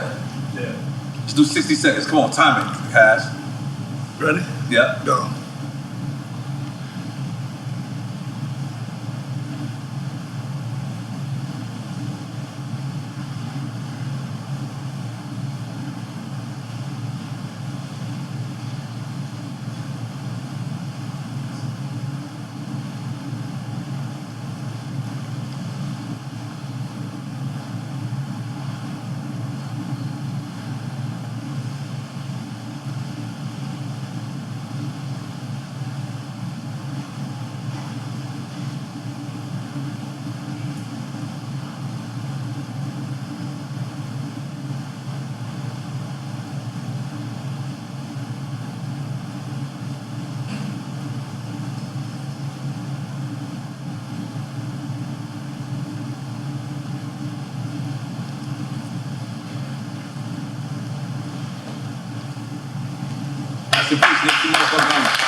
All right, cool. Let's finish up with a quick time assignment. I want to bring in Steve Lobel and everything. Okay.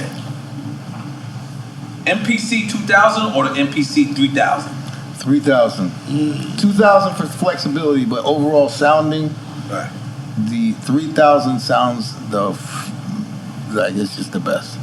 Okay. Are you using Machine at all? Huh? Machine? No, but I am using a secret little weapon. When I leave here, I'm going to work for Akai. Wow. Today.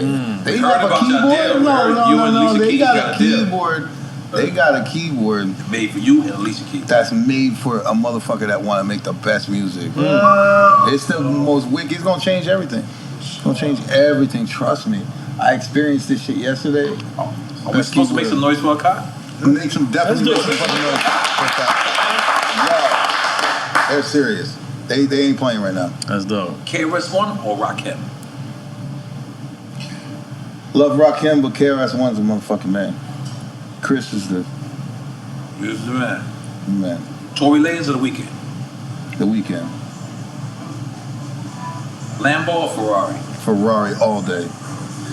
Sorry, John. That was your theme music walking by. That was John Shaft, baby. Okay. Ferrari all day. Ferrari all day. Okay. Paddock or Richard Mille? Both. Do that shot. Goddamn. Get your shots ready, goddamn. He did not hesitate. And then I'm gonna ask as a watch guy. I'm doing a shot for the damn watch company. Yes. I want to ask why you got them even. They my favorite watches. Oh, both of them, Paddock and My Richard. favorite watches. I got Paddock in my bag right now. You just got an extra Paddock just for No, I gotta do reason. a wardrobe change later. Okay. And the yellow ain't gonna work with it. All right. So when you get a Richard, they don't come with other bands? They don't come with another band? yeah, you can. You can. You can? It's actually pretty easy interchangeable. Okay. But, you know, Okay. you know how we do. And let me see that's factory? Yeah. Okay, my bad. I feel the ass. My fault. You out here looking nice. You know what I'm saying? God damn. So that's your wardrobe change. Yeah. Holy moly. Shit is real. You at the Oscars, You can't not at do the yellow Oscars. all the time. Steve Lobel said I needed 2 wardrobe changes, so I just made sure I was matching. But I gotta go blot out. Rich talk, I love it. I gotta go blot out on Drink Champs. Okay. What? Mind you, I don't write these questions. All right. I might need 1 cigarette from this one. Hold on. Damn, man, y'all foul for this one. I'm gonna negotiate for a cigarette. This is not my questions, by the way. Paris Hilton or Kim K? I mean, I would have to go with Kim. You know. It is what it is. Who said shots? I mean, come on, bro. I'm sorry. I love Paris, but you know, Kim's one of the most beautiful women ever. Okay. You ready? Let me go back to the questions. Hold on. Where they You at? ready? Yeah. You ready? Lindsay Lohan or Lil Kim? Lil Kim. Who's Lindsay Lohan? You know what I mean? He said Lindsay Lohan. See, we're ham after a while, y'all. What you want me to do? That's low hands. Yo, for the record, set the record straight. Never was with Lindsay Lohan. We hung out. I did drugs. I'm sorry. I did drugs with Lindsay You did Lohan. drugs with Lindsay Lohan. Yeah, I But you ain't finger pop. I'm gonna be honest. Nah, that shit never happened. Look like a finger pop. No. Maybe cocaine in the Azor, but no finger popping.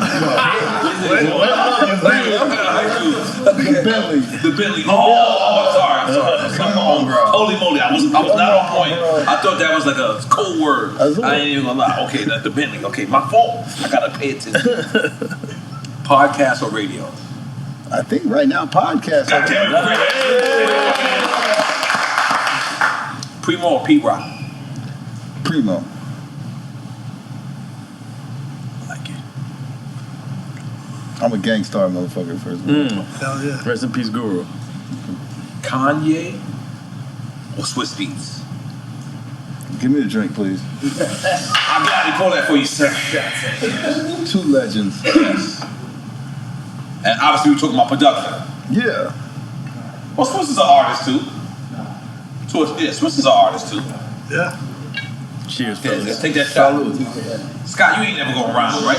You ain't gonna rhyme. You're gonna just. I feel like you spit on the record. I mean, you spit on the record before. Let's not talk about that. Let's not talk about that. I gotta take the shot, sir. I'm sorry. I'm the shot police. You are the police right now. It's usually me that's taking the shots. That's why. Okay, and the Akai motherfuckers is gonna get a drunk Storch. Okay, Rap City or Yo MTV Raps? I'm Yo MTV Raps guy. Okay. Pro Tools or Logic? That's not really a good question. Nah. That don't really make sense. I use both at the same time. Okay. At the same time. That sounds like a shot to me. No, it's not a shot. You gotta pick one. At the same time. You make beats on one, you Right, put right. vocals on it. You might have said you might have said. So the engineer gotta take a shot on that one?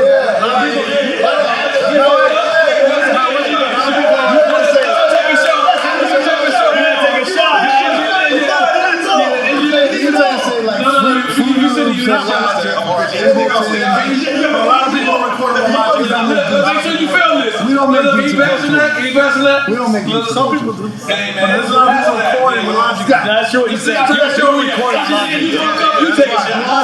This is the type of show That's why he said that. Hey man, you got to take it on too. I just want you to take a shot. Okay. Take your shot. I took a shot. Okay, cool. Hey, don't get mad. You talking about recording vocals? I don't know. Nobody that records vocals. This is the last one, and then we're gonna get into this. This is the last one. All right. Loyalty or respect? Both. I got you. Like a motherfucker. Got you, baby. Chichi get the yayo. Oh, no. We don't want to Don't get it. Come on in. You don't respect me, you ain't loyal to me. That's real. That's real. So let's take those shots, fellas. Hey, relax, bro. We got a little bit of brother though. Let's go. Let's see if we can be out of this. Take a little bit. Let's knock it out. You're a drink champ, bro. Come on, Scott. And that's so peer pressure. All right, look.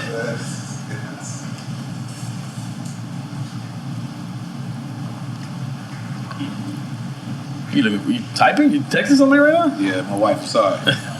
Family first. So Scott, Okay, yeah. hold up, Scott.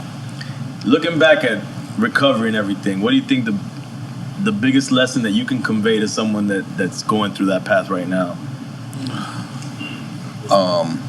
That the greatest high in life comes from the experiences we have in life, not from some drug or drug.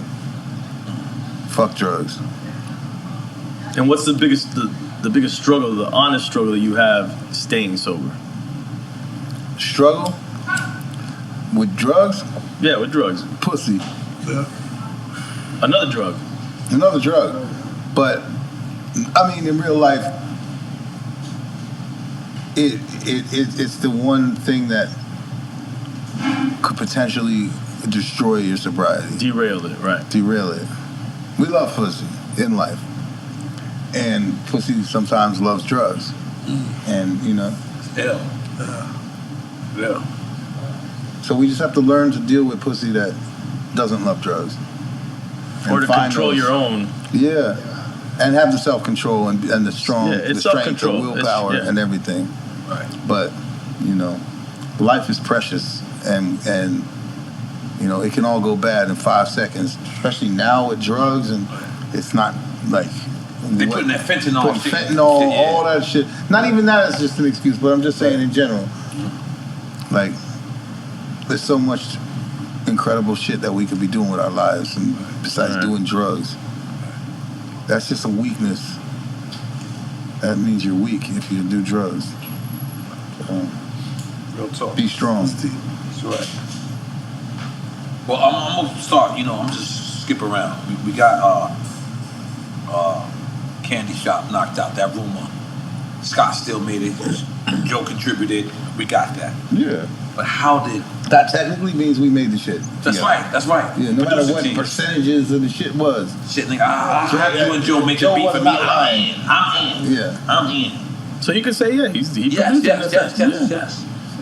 Lean back. How did we make this? Lean back. And did you? Okay. Because is this your first national worldwide hit or no?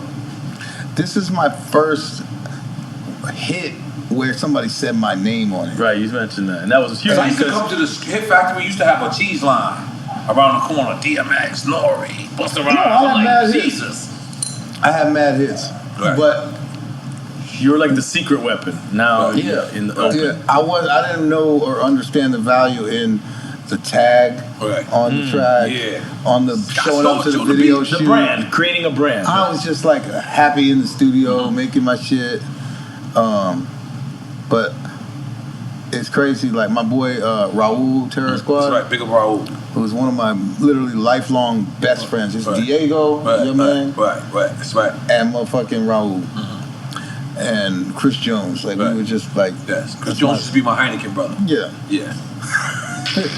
He's long time ago. He's sober too. Yeah. God bless him. Yeah. We're gonna get him back on the right track. Yeah. Yes. What the fuck? Terrible friend. And this is from a guy that's sober right later.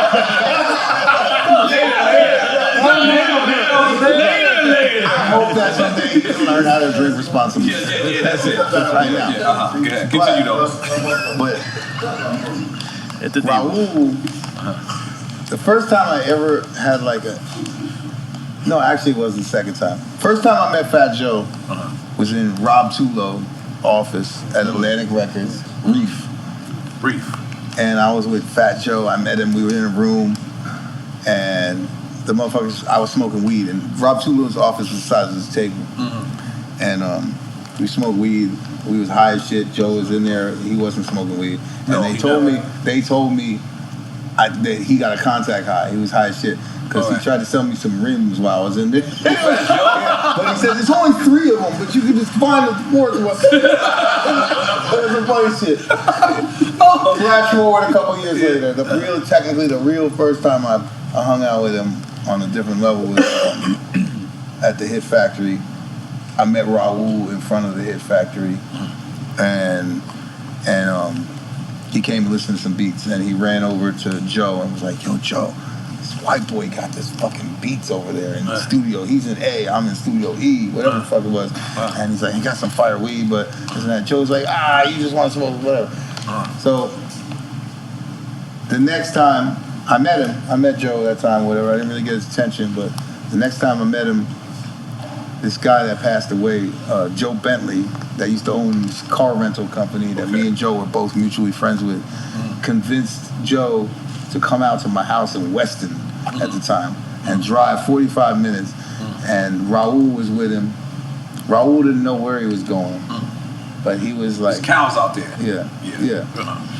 Raul shows up, and I'm at the front door, and Raul says, oh my God, it's the fucking guy that I tried to tell you to go to fucking listen. He heard my beats, and he was like, listen to that. So Joe was like, let me hear some shit. I'm like, let's just make some shit. Joe described what he was making. He wanted to make. What he wanted to make, yeah. And I did it literally in 12 minutes. I had lean back. And then Joe was like, we need an intro. It was just like in the candy shop. He was like, oh, we need an intro. So I was like, dun, dun, dun, dun, dun, dun, and does everybody know in the club when that part come on, hit the dance floor? Yeah. Okay, continue. So Joe took the beat with him. He didn't cut nothing that day. I made the beat. We made it literally 12 minutes. 12 minutes, another 3 minutes for the intro. Right. And 6 months later, I get a call from Joe. We're gonna have the anthem of the summer. We're going to summer jams with this record. The record's not out yet. He's calling you. Yeah. Okay, good. We got the record. I'm like, really? Right. Okay, cool. So what we did that day paid off. We did some And shit you gave him a 2-track that day, or you gave him everything? I gave him probably everything. Okay. Whatever, I don't remember. But yeah, definitely got the 2-track. And they made a record. Him and Remy fucking murdered the fuck out of that record. And to the point where we were on, I remember we went to do the MTV Awards and performed that shit. At that time, Paris was my date. Motherfucker. God damn. That was a good flex. That was a good flex at the time. I remember. I'm just painting the picture. I remember, and we performed that shit on MTV Awards, and Bruce Willis was in the motherfucking audience leaning back. Bruce Willis was leaning back. I remember that. Yeah. I remember that. And then lightning struck twice, and we made Make It Rain, and you know, Joe and I. We in that bitch with the terror. I think me and Joe should go back in the studio and make y'all should go back. next lean back like a motherfucker. Right. Joe, I'll drink to that. Drink to being Fat Joe. Yes. Lean back. And I'm gonna give you a double because I want you and Dre to make another Still Dre. You know what I'm saying? I'm gonna give you a double. Goddamn, that's some real shit. You know what I'm saying? Well, they might have. He just can't talk about it. Huh? Yeah. He might have done something already. He's on the NBA. Yeah, take goddamn make some love. So, oh shit. Hold on. What do you want? We are filming, sir. Stop calling this guy Storch. Benny over here. Come on. Get about it. Hey, don't never call me on FaceTime with your hair slicked back, man. Come on, man. Don't just look like that. I hit you back. His hair slicked back, man. Come on, I got moves to this shit. I'm gonna smoke my hits by Scott Storch. He's Italian Filipino. Okay, are we finished with quick time? I got notes now. Bring Steve in, man. We need Steve in. Yeah. Let's bring Steve Lobel in, man. Come on, get it. Go. Real quick. And hey, I got my own. Where's your hits? Yeah, I got my own. Bro, take it. You get a chair? Get a chair for me. Okay, cool.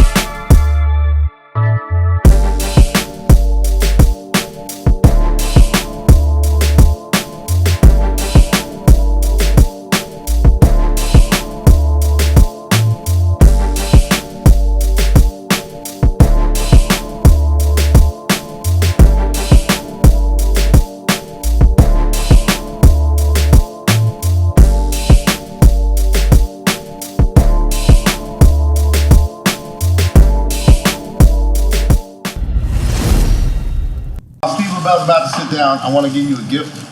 Oh shit! As I smoke my hits by Scott Storch, yes. I want to give you the Storch design sunglasses. Word up.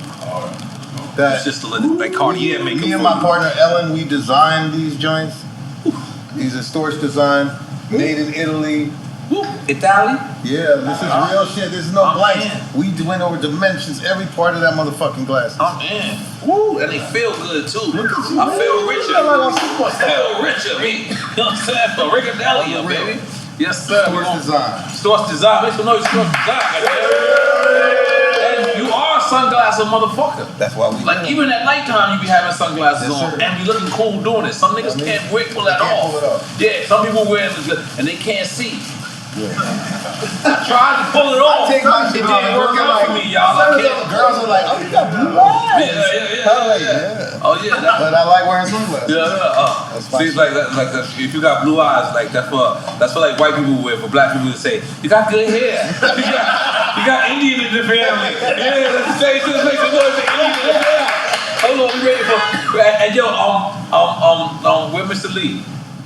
You go, damn, nigga, what's going on? You over there eating about that lettuce? It's not food. We on Ramadan, y'all. What's going on? We eating about that lettuce? I didn't even know they make that out here. What is you doing right now, bro? You got the Yalas? Yeah. So Steve, we know you was on Drink Champs before.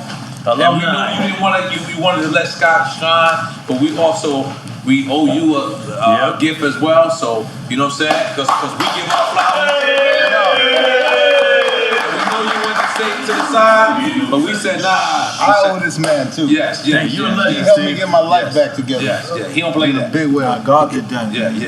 He don't play that. So I mean, let's. I mean, now that he said that, let's elaborate. And I know we said this before.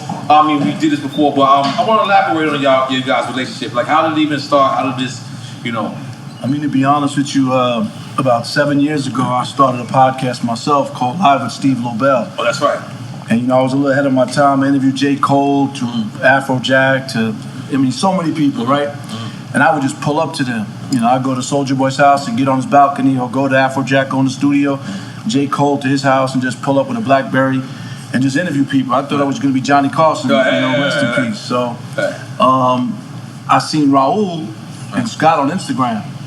So I know Raul back from the Terror Squad days when I used to drive around the country with him and Fat Joe and Big Pun, rest in peace. You was with Bone Thugs. Yeah. Yes.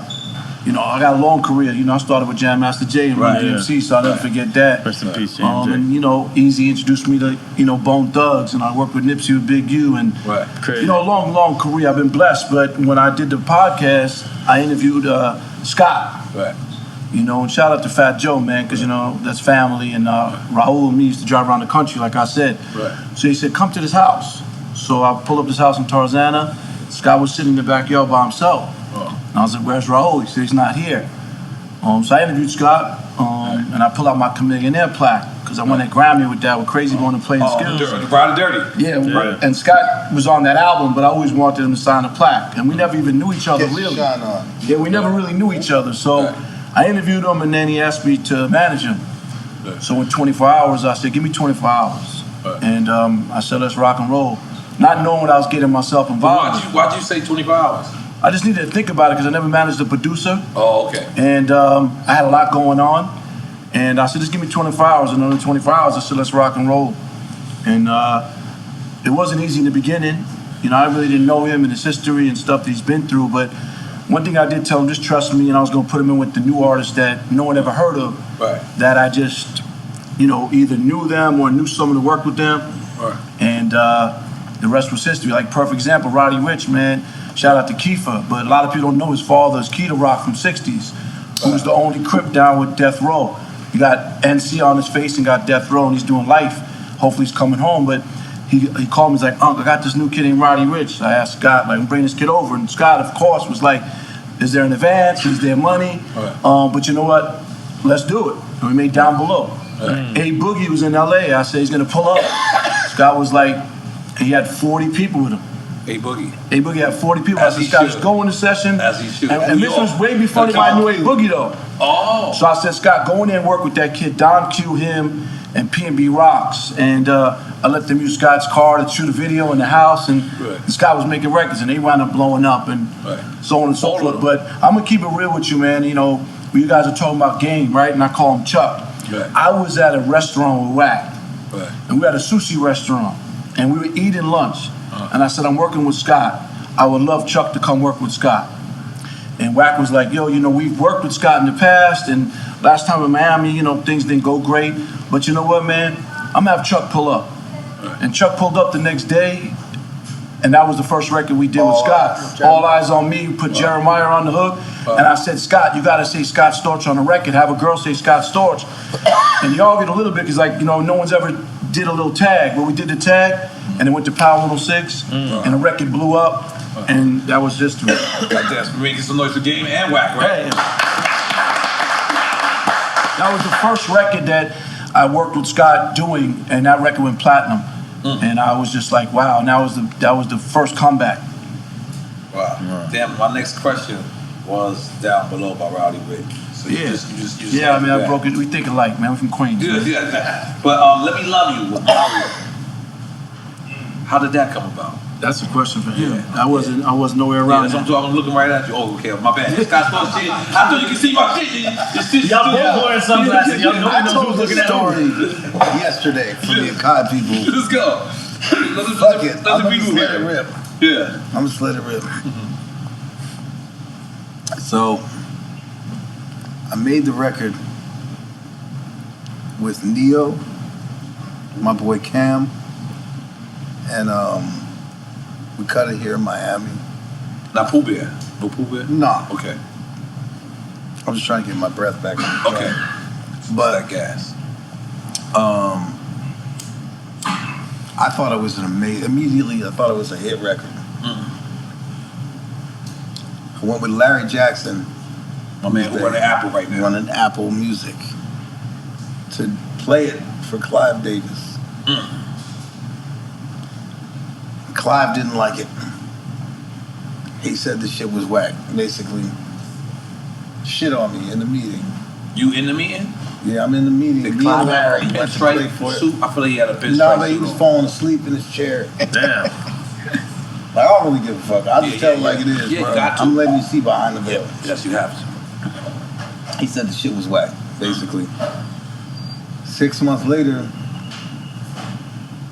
a guy named Peter Edge, big person who was over at the label, said these English guys like, Skull, the record is brilliant, like, isn't it? From London? He's from London, yeah. Bruv? Okay. But he wasn't bruv in it, but okay. It was earlier. Okay. But he liked the record, and he got behind it and made it the first single. And the man who owned the motherfucking label who didn't like it, Clive Davis, I guess he ain't know any better, but that shit became the longest running #1 song ever in the history of music at that point. Wow. Yeah. So he was wrong. The label's always wrong. The label's always. Let's make some noise for that. The label's always wrong. They are. I'm serious, bro. I've seen so much crazy shit. Records that got slept on. You see, N.O.R.E, this is where the next question should be. But we always talk about the debate. What, major or independent? Right. What do you like more, major or independent? Independent right now. Yeah. What can the label do that you can't do? What do you think, Steve? I mean, you get to a point. You start independent. You start. That's what I've the always label said. comes and chases you. Back in the days, a about for lot of people new were independent. From Too Short to E40, the Tony Draper Suave House out the trunk. And a lot of people independent. Nipsey was independent. Rest in peace. And at the end of the day, the label comes. Look, I look at it like if you want to go to another level as an artist, sometimes you need to get to the major. Yeah. Because they'll take you to certain places that you can't do it yourself. And starting off, you're always independent. That's not what we've said. Because you've advocated for just majors without explaining that. What I've always said is be independent, so you could take advantage of that machine once you're there, and you could leverage that for a better deal for yourself. I'm gonna correct what I said. Okay. To go to a major label and think that that's gonna solidify you and make you bigger or greater or better, it's not. You want to wait till the major wants you. Right. Not till you want it. You want the major to be coming at you like with the bag, the priority. You're a priority to them. Like you already got some shit popping. Right. They're gonna work for you. But you pull up on the label early on, too early. Right. Yeah, they're gonna give you whatever. You know what I want to say? Regardless of independent or major, every artist out there or anybody trying to get into a business, learn the business. Understand the business because this is a business. Absolutely. You know what I found out the other day? That owning someone's music is illegal. What do you mean? Like the label intellectual property. Yeah, like you ain't supposed to. Like there's somebody who just found out that it's actually illegal to say that I own this music.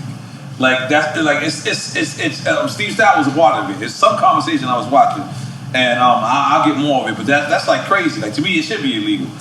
But I feel like we spoke about Make It Rain, right? And how it was made, or was it? Did we spoke about it already? No? Make It Rain. Yeah, how was Make It Rain, man? The same way we made Lean Back, man. Same way we made Get It Poppin'. Same way we made a lot of these records. Right. Me and Joe just go in the studio and just he explains. I just remember him saying, "Yo," at the time it was like, I mean, it was really trap shit, but it was, "Yo, let's make some of that down south shit." Right. Because that shit's popular. He received a lot of slack for that record. Yeah. In New York. Yeah. Everyone else in the world loved down it. south shit. And he made it. Because he remember. But Joe was messing with the South for so long. But he made a 95 South chain at that time. Was Joe it was supposed to be 95 North. You understand what I'm saying? Yeah. That's my brother. So I received the complaints too. Understanding his market, because that shit, that tempo. It's all about tempo, man. It's music. It ain't about some sad shit. It ain't about where you from. It's a tempo. That's how we felt about Super Thug when it's it came a out. tempo. That's it. Yeah. And the motherfucker is dope, and he was ready to spit on some shit like that. So that's what that was. Make It Rain. All I know is I got a call from one of the homies who's like, "Motherfucker, if you ever make a song like that again, I'm going broke from that damn song in the strip club." Oh, okay. He's like, "Bro, every time they play that shit." Yeah, I couldn't stand that shit. When I was in the clubs and they kept saying, "N.O.R.E's in the house," like, what the fuck? I can't just come in here and chill. Like, nigga, make you throw money. Yeah, I couldn't stand that part of it. The record was actually amazing. Yeah, but that was crazy. Yeah, y'all did make the East Coast, worldwide strip club anthem. Yeah. You Ain't No Birdman and Lil Wayne. What about it? How was it making that record? You ain't know? Yeah, You Ain't Know. Fire. I did the video. I was one of the few videos. In the video. I'm in the video playing keys. They gave me so much love with that record. But I have a confession. I literally went around that whole video and got almost every one of the girls' numbers at the video. I probably knocked down every girl in the motherfucking Make It Rain. In the You Ain't Know video. You Ain't Know video? The You Ain't Know video had some bad ones. And where's this video at? The video was in like a restaurant or something, like clubs. I forget what it was. You don't remember but it was like some roaring 20s looking shit. I had like one of them classic Bentleys, like from like back in like the gangster days, one of them big joints. And I brought it to the video shoot and everything, just for no reason. Dressed up like a gangster. Yeah. Just because. All the bitches is flocking. I think I got every girl's number in that video. Almost every single one. So you look at that video, you guilty of hanging with me. You're definitely horny Montana. So another thing, you're the first person I ever seen with a Bugatti. Is this true? Are you the first person in hip hop with a Bugatti? Let's just throw it out there. In hip hop, yeah. Look, Bugatti was a car that's been around for hundreds of years. Hold on, you just can't skip over that. I'm coming back to it. The first person in hip hop with a Bugatti? Absolutely. Because when the Bugatti came back with a car called the Veyron. The Bugatti Veyron. They got the Chiron now, they got all different ones now. But the Veyron, they kept like two cars. Bugatti kept like the car number 1, number 2. Ralph Lauren got car number 3 through their own Polo. I got car number 4. And if you look at my MTV cribs, you'll see I opened the hood. I got car number 4, the Veyron. I was one of the first people. I plucked down the little $2 million on that and bought that shit. When everybody that was buying like European cars and high-end cars, you was maxed out at like $500K. That was all you was spending. I came in with the $2 million. In 2000? Before everybody, 06 or something. 2000 before everybody. I like that year. 2000 before everybody. I like that year. 2000. Let's just say first. 2000 BC. Yes. You should have a whole section of the show called First. Yes, First. Yeah, I'm not I was the first of everything. And I remember when the car got delivered, Raul, Terror Squad, and we got the car. It came off the truck, and it's sitting in my parking lot on Palm Island. And I said, Raul, you can ask him this. I So let's be the first people to ever smoke a blunt in a Bugatti Veyron. And we sat in my parking lot. We could have went in the whole. I had 30,000 square foot. Not joint. Blunt. Blunt. You was on my level. Yeah, we were smoking a blunt. We christened the car, and didn't even move it yet. We smoked a blunt in that motherfucker. In the driveway. And we were the first people to smoke a blunt ever in a Bugatti. Goddamn, Raul makes so much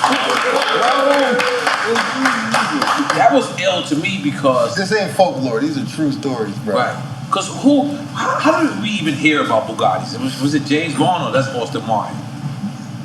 No, I didn't even know. It was just, the motherfuckers knew it was some millions. And like, that's what I wanted to be. I wanted to represent the guy who had the multi-million-dollar shit, the 30-carat diamonds on every fucking finger and all that shit. Like, I painted myself in a corner with that shit a little bit because you had to like, live up to I'm it. like, damn, am I gonna show up in a spaceship to the club and like they lower me or some shit? Yeah. Like, but like, there was a guy. His name was Mike Gordon. He owned Fort Lauderdale Collections, car company. Okay. And I would go there, and the dude would send me home. He would say, Scott, you have every car already. They don't make anything that you don't have. And then he finally called me the one day and he's like, there's some new shit. It's some $2 million Bugatti Veyron shit. And I was like, I'll take it. I didn't even know what it was. $2 million. Yeah, $2 million. I'll take it. Okay. I got that motherfucker and smoked a blunt and then we Raul. You know what I'm saying? Have you ever got pulled over in that? Because I feel like the police just shit. I feel like they should just look at your car and be like, let the nigga live. Well, they didn't know what it was. Right. They didn't know what it was when I first had it, and then they found out, and it was like, oh shit. So did they pull you over or they never pulled you over? Nah, Okay. I had a cop pull me over one time in South Beach in the Bugatti, and I thought I was definitely riding dirty, like a motherfucker. And the cop got out, had flashing lights behind me, and then the cop walked up and sang James Ingram, 1 in a Million for me next to my car, and literally was singing R&B, classic R&B shit for me to show me how he could sing. I thought I was going to jail. Oh, he was doing and a the demo. motherfucker was singing a demo for me and telling me he was a writer and everything. Were you relieved or annoyed? I was relieved and annoyed at the same time. Did you take his number? Of course. Yeah. We actually became friends. Oh, really? You went in the studio with him afterwards. He was always in the hip hop. Officer Jones. Gary Jones. Gary Jones. Gary, no. Yeah. No, not Bang Bang. Oh, no, different guy. Okay. Just take a shot, just forget the fucked up. I'm good. I gotta film some shit after this too. Good, no problem. I will smoke this joint. Yeah, smoke the joint. It's 444 right And now. a cigarette if you let me. Yeah, no, Bogies, come on. We won't get you over this. Okay. I'm gonna smoke my hits. Okay, yeah. Okay, now this is a good one. Oh shit. Baby Boy, Sean Paul, Beyonce. How did this make up? The rude man call you and say, hey man. No. Rude man say, hey man. I met Sean Paul when I was working with Common. Jamaican I was accent, right? working with Common. Common Sense. Yeah, me, Common, and Questlove went to Jamaica to work on Common's album. Sounds like a vibe. Nothing done.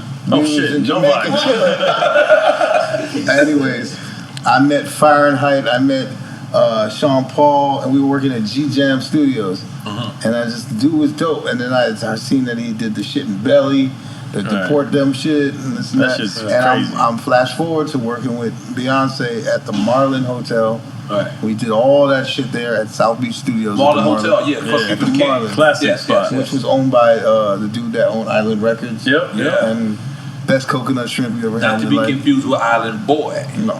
Not at all. Records. Not at all. Island Records. Yes. The label that signed Bob Marley. Yeah. So, It's a legendary spot. yeah. Yes. But anyways. And so you give Sean Paul the beat? No, I'm working with Beyonce. We made Baby Boy.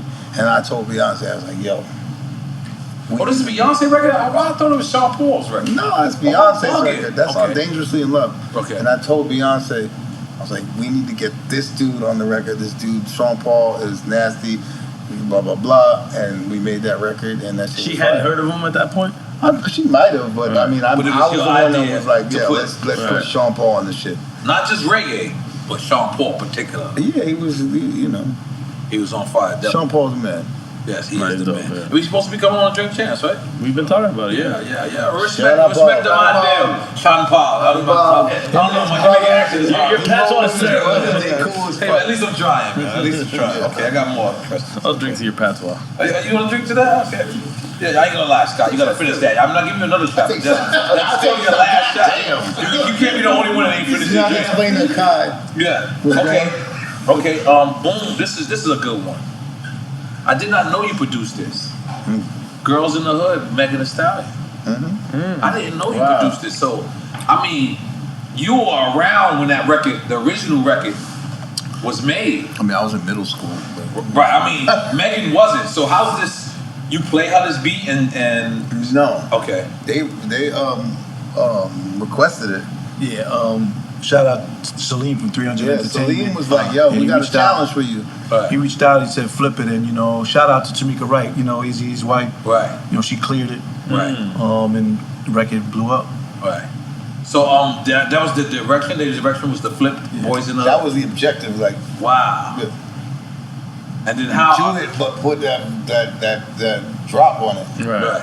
How much of an honor? Because you worked with Eazy-E. Yeah, rest in peace to Eazy. Rest in peace, man. I've told this story, I think, I don't know if I told it here, but Straight Outta Compton movie, I was with Eazy at the tunnel, legendary tunnel in New York City. Right. I had a few members of Bone Thugs. It was the first day I met them. He brought them to New York. Right. And we ran into Ice Cube at the tunnel. Yeah. Wow. That's when they were beefing and stuff. And, they had a conversation. And two of the Bone members were with us. The other two were at the hotel. Right. And Eazy had a flannel on, a Pendleton, and he said they're gonna walk back to the hotel. It was freezing out. Right. He had his two Simone bodyguards, the twins, and he walked back to the hotel. But I said get in the limo. Right. But like him and Pac and certain other guys, they would like to walk in the city, Right. I never saw Eazy again. He went back to LA, he passed Wow. away. So, rest in peace, Eazy. Let me Without ask Eazy, there's not a lot of things, man. Let me ask you, how accurate, for you being around, at least for some of the parts, how accurate you thought Straight Outta Compton the movie was? I thought it was like 95%. 95%. That's pretty close. That's pretty close. Wow. Yeah. Yeah. Who was on here that said that they felt it wasn't too accurate? There was somebody on here. I don't think they said it wasn't too accurate. I think they said that they couldn't fit Pac's whole life in the 3 hours. Oh, we're talking about NWA? We're talking about Straight Outta NWA, Compton. not Straight Outta Compton. Yeah, Tupac. You said Pac. Pac has, Yeah. Shout out, Tupac. rest in peace, Pac. His movie, Yeah, I'm bugging. his movie. You can't put a Pac story into 2.5 hours. No, yeah. And I managed Tupac's group, The Outlaws, for years. Wow, we big need up the Outlaws. Outlaws. Yeah, as yeah, well. yeah. Rest in talking peace, about it, Fatal. Rest in peace, Gaddafi. Right. Shout out Napoleon and Castro and Noble Yeah. and Diddy. Right, real talk. And shout out Raul, man. He been through a lot with me, Scott, Fat Joe. If you listen to Scott's interview, Raul comes up a lot, man. Yeah. Right. That's beautiful.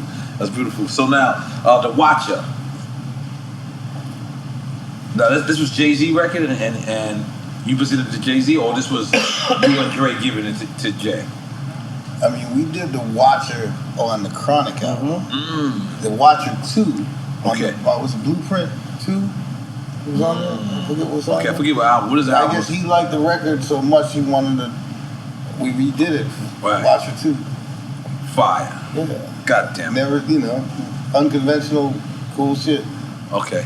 So earlier you tried to get this story out. Well, I wanted, because one of the things that I feel like in hip hop that we lost when these brothers fell out was it was the first time we got to see the West Coast and East Coast come together, and strongly. Like I'm bigging up. Let's book up to Crooked Letters and Joe Ortiz right now. Crooked Eyes. Crooked Eye. I'm sorry, and Joe Ortiz right now. But when I hear Game and 50 Cent together, and I know I'm naive, and I know I could never hear a real album of them together in this days, but I be wishing for that.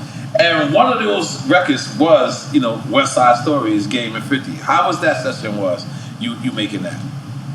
I mean, that was just me and Dre doing. We had a run, me and Dre. Right. We was doing one after another, and that was just a day at the office, man. Right. You know what I'm saying? Now, were they at the session or? Yeah. Okay. Yeah. Because that's how we made music back then, right? Of course, we were all together. We were Right. all there. We weren't sending a pack of beats. Yeah. We made that shit that day, and motherfuckers cut it. Right. Fresh off the God damn press. it. I think we should make some noise for that. God damn I'm not a pack of beats, motherfucker. it. Yeah. You want to make it yeah, that's fire. Yeah. Do you ever throw away beats as you're making it, and the artists get mad at you? I mean, I'll skip past some shit that all day. You know what I'm saying?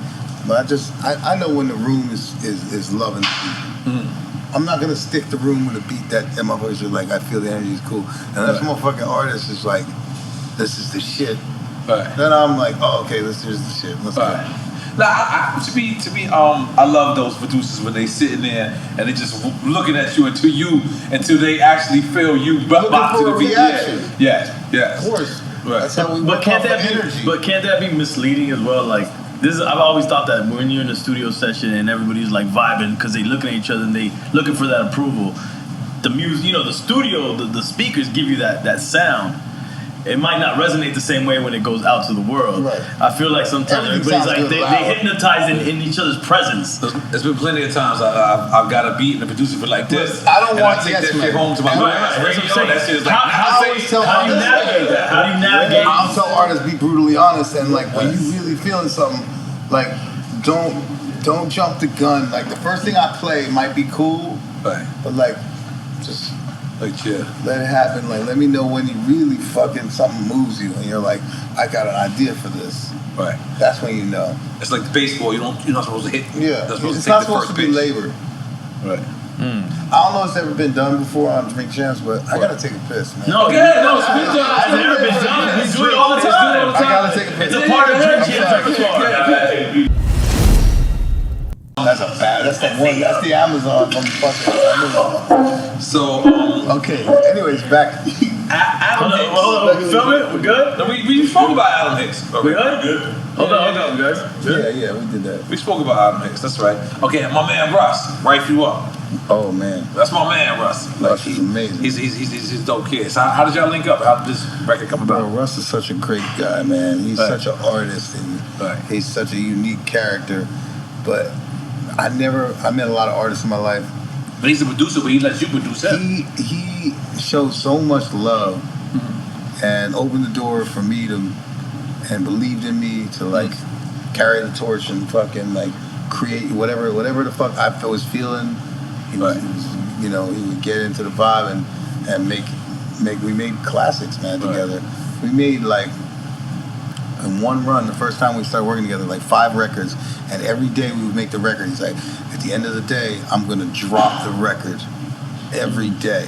Wow. 5 days straight, like we dropped a record every day.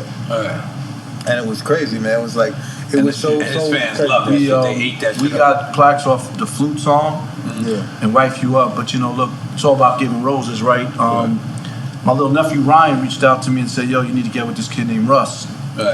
And Milan, who was his manager, I used to deal with back in Toronto years ago. And Russ came to Scott's house, and he don't work with nobody. Russ does everything himself. Yeah, that's what I said. He looked up to Scott, and he idolized Nip. And I remember FaceTiming Nip. Nip was in the barber's chair, and I FaceTimed and he picked up, and Russ got to meet him. And Russ was like, wow, like, Steve, you have no idea what you did for me.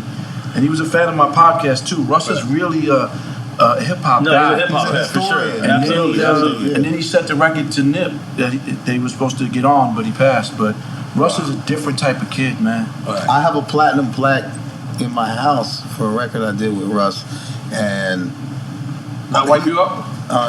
We got 2 plaques. Flute and Wipe You Up. On the flute song, he wrote to Scott Storch the reason why I started making music. And that shit just was. And he wrote that as well in his book. Right, he wrote it on the plaque. And he wrote it in his book. Wow. Because he said he never worked with no one in his life. He mixes, he masters, he engineers. Shout out to my greedy friend Russ. And he's Drink Champs alumni. And he's going to come back to do everything himself. He's like, I never worked with nobody, and he came and banged out so many records with Scott. But he's a great kid. And you know what? Not to cut you up, he knows about hard ticket sales. He knows the business, man. Like, he knows the business, bro. Have you been to a Russ show? I've actually never experienced a Russ show. He got a fucking cult ass following of he brought Scott out to Red Rocks. I performed with him. But like I never seen anybody react to an artist like that. They sing every word. I did Coachella with him once. and he just the fans of this, they're real cult fans. Like sold out stadium shit. Right. Like a different breed, man. And he don't need radio. Nah, he's a good dude. He don't Special need kid, nothing. real good dude. He Special just kid. does his thing. That's why I'm like, oh, independent. Right. I'm surprised the award shows don't recognize him more. Yeah, he don't get the recognition he's supposed to in this industry. Like to me, he's like, and I know this is gonna sound a little crazy, but he's like the white Tyler the Creator to me. You know what I'm saying? Like how Tyler the Creator kind of does his own thing, has his own outside movement, the box, does not need radio, and so it's amazing to me that Russ doesn't get like the same accolades when it comes to award shows. You know what's so funny? He did go to Sony for a deal, and he wanted them to get him radio, and they didn't get him the radio he wanted. He went back independent. Right. Yeah, he knows the business, man, and he's got a great family, and he's a good kid, man. Yep. Rich kid. He's rich. Yeah, but the people he In heart featured and soul on and his spirit. album, you can tell how much he loves the culture. You know, on the recent album. I think I was listening to a record with him and Benny the Butcher. You could just tell like this kid loves it. You could tell both of them love rhyming and shit. Like I love that because I don't get to see that. Just part of me hates the business. Part of me is like fuck this shit. For a while, I had to find my inspiration and my love for it again, and I did. Right. And, The business is funny, man. Okay, let me ask you this. Yeah, absolutely. Sorry, Chris Brown featuring Rick Ross. How did this record come about? Man, that was robbery right there. Robbery? No, I'm just kidding. That was supposed to be my record. That was supposed to be. You was making your album. It was my first attempt at making an album, and then it went on hiatus for a while after that. Wow. Because that was supposed to be my record, and it went to Ross. To Ross. Yeah. But you got the bag. Yeah, I mean, we made a classic. I wanted that originally. But how are you gonna say no to the boss? Right. But you wish you would have said, you wish you would have kept it for yourself, or no? Yeah, I mean, but if I may not have went down like that. But. Right. I tell Scott save a lot of records for himself. I wanted Down Below to be my record. Right. Wow. Okay. Now, one of my close friends, we spoke about him earlier, but I want to know how this record was brought about. Lord, give me a sign. DMX. Were y'all living together at this time? I think he lived with you, or He was staying with me for like a week or something like that. I mean, yeah, it's kind of a crazy story. It's like the blind leading the blind. I've told this story before. Like, honestly, even back then, I always wanted to help him.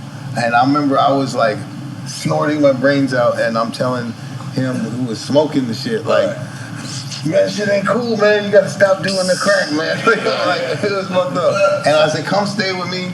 And I remember I put him in the rehab and everything. And back then, not my rehab that I own now, but in Hollywood, Florida, Recovery First, the place that I went to and failed miserably. But I told him to go there. We were making that record, and then simultaneously with all that, and then some crazy shit happened. And I remember X called me from the Hard Rock Casino, which was across the street from the rehab center, and telling me that he was with one of the nurses from the rehab center at the Hard Rock. And gambling? And I mean, I don't think they were gambling, but it was a hotel. But at any rate, I remember, like, I was just like, man, put on a hoodie, something, and just come to the crib, and we're gonna try and get you back in there. And they wouldn't accept him back in the thing because he left with the nurse. Yeah, and it was a court-ordered situation. And should have been her fault. I remember I was at the Mondrian Hotel sipping mimosas like 4 days later, and I got a call from my home security, and they were like, there's 50 federal agents at your house right now, and they're here for X. And it was sad, man, but I've always tried, like, even in the horrible state I was in, to help him because I got so much respect and love for that man. And then, flash forward to me and Steve, we tried to help, and it was already too far gone, and then we lost him, man. But yeah, he was actually hanging out with me for the last like 6 weeks. His life almost every day. Right, he rented a hotel right up the block for me. I was seeing him almost every day. Well, I don't know. It's crazy. Yeah. He definitely that's the thought. Did you ever get to work with Pun? No. You ever met Pun though? No. Oh wow. I've had so many moments where, like, either Raul or Joe would say, "Yo, he would have really liked to work with you. Like, he would have like really Y'all never got a kick out of you." Yeah, y'all never left the studio. So who's your favorite person to collaborate with? Because we heard about the Timberland Cry Me a River. You guys collab. You and Dr. Dre. What is your ultimate favorite collab? And two-part question: who is your favorite person to collab with, and who haven't you collabed with that you would like to? In terms of producers, whatever. Producers or artists? Both, whatever you want. Wes. I want to work with Drake. Drake. I That's how you spell Canada. D-R-A. I want to work with the Weeknd. I want to work. No, it's all from Canada. It's crazy. I want to work with the Weeknd. The Weeknd. Able. I want to work with Rihanna. I want to work with Rihanna. And now some of these artists would just Rihanna. I don't know how to spell not that. ask me for a picture and get in the studio. They'll be pleasantly surprised. I promise you that. So that's the three people that you haven't worked with, that you want to work with, is Drake, Rihanna, The Weeknd. Rihanna. You know he's trying to change his name to Able. Able. Not with no last name. Not Able Weeknd. Just Able. Yeah, he gonna be like Ye. Like Ye shit is just Ye. Yeah. I think it's gonna happen. I think it's going to happen. The name change or y'all working together? I really fuck with Sal XO. Sal. And XO Entertainment. They get a lot of money over there. We're doing a lot of shit. Cash, Sal and Cash. Sal and Cash. They get a lot of money over there. And they're great people. Yes. So I think that's going to happen on the Weeknd side for sure. Weeknd. At any rate,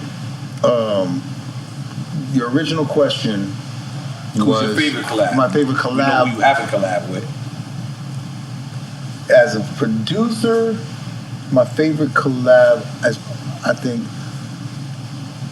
in order like this, like, I mean, I don't know if it. I would say definitely Dr. Dre and Timberland. That's what I was going to say. I was going to put that. Working with those guys as producers. Yes. My favorite working experience, I think, with artists,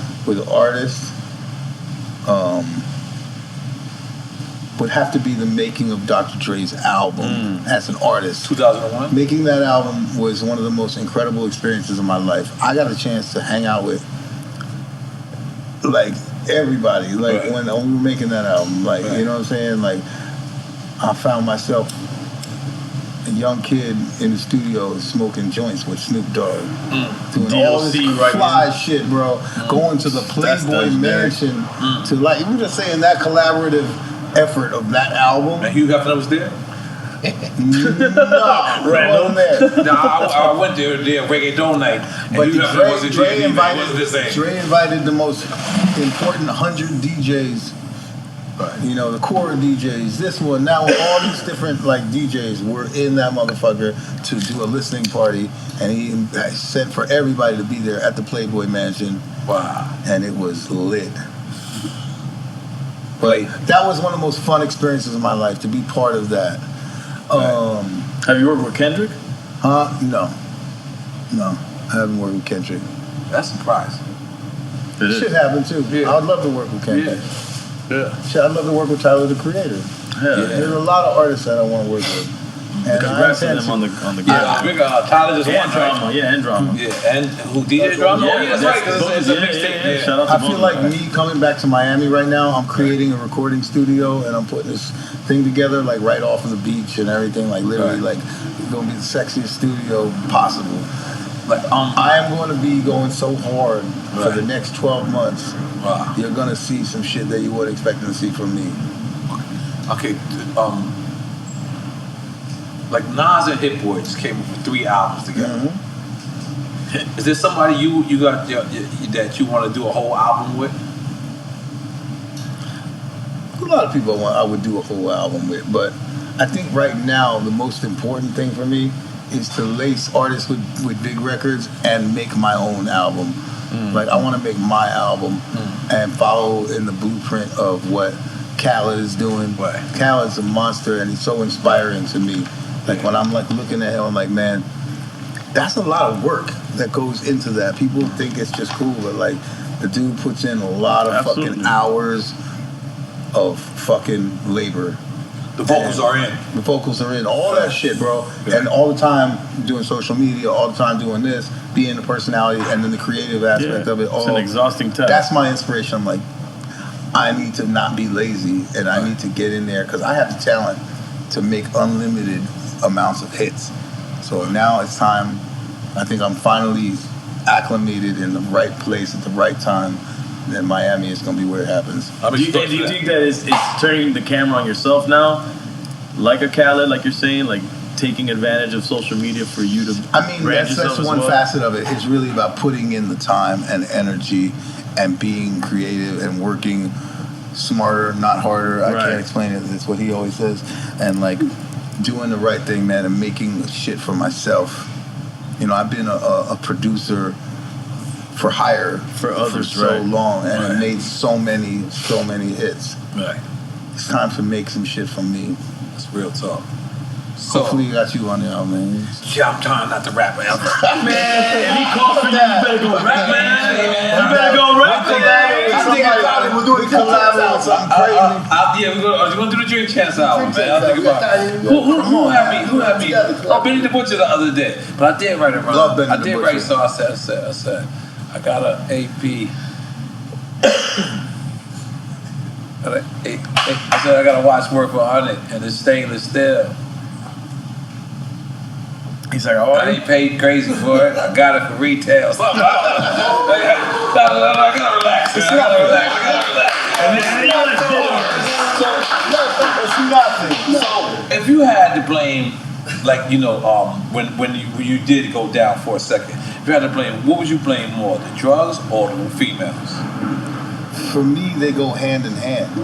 It's a I didn't go on one without the other. It's a seesaw for you. I mean, like they're both addictions, it was man. Cocaine and pussy together. Never out of cut. That was the. Is it the name of the album? Cocaine and Pussy. It should be. But Cocaine and Pussy together. That should be a name of a song. Yeah. Cocaine and Definitely Pussy. a song. I love that. I'm gonna open That's the one that he's gonna run on. Eventually, I'm gonna open a club called Cocaine and Pussy. I probably won't go. Immediately, psychologically, whatever the fuck it was, whenever immediately I would do cocaine, I needed pussy. It was just like a thing. And that combination together just was recipe for disaster for me. And how about doing pussy? Does the pussy remind you? Just pussy is great. Straight pussy, no tracing. Yeah. Cocaine's poison. So the album is called Just Pussy. The greatest hits of Just Pussy. So, damn, niggas are sending me mad. Listen, man, we're not gonna let Steve leave here unless we ask him about his verses, man. The verses. Bone Thugs, 3-6 Mafia. Never knew they had beef, by the way. All thought They didn't have beef before that. As a fan of both of them, when they're selling the fight, I'm thinking it's all seafood yalla. I'm thinking they all like playing around. I'm thinking they're just doing this. And then when they threw the mic, and then they crossed paths, I get to see Steve Lobel, who's probably the only white person on stage. And you got in there, and you just, because everyone knows Steve Lobel, you us. But describe the situation and how you definitely white boys gonna stand up. Right.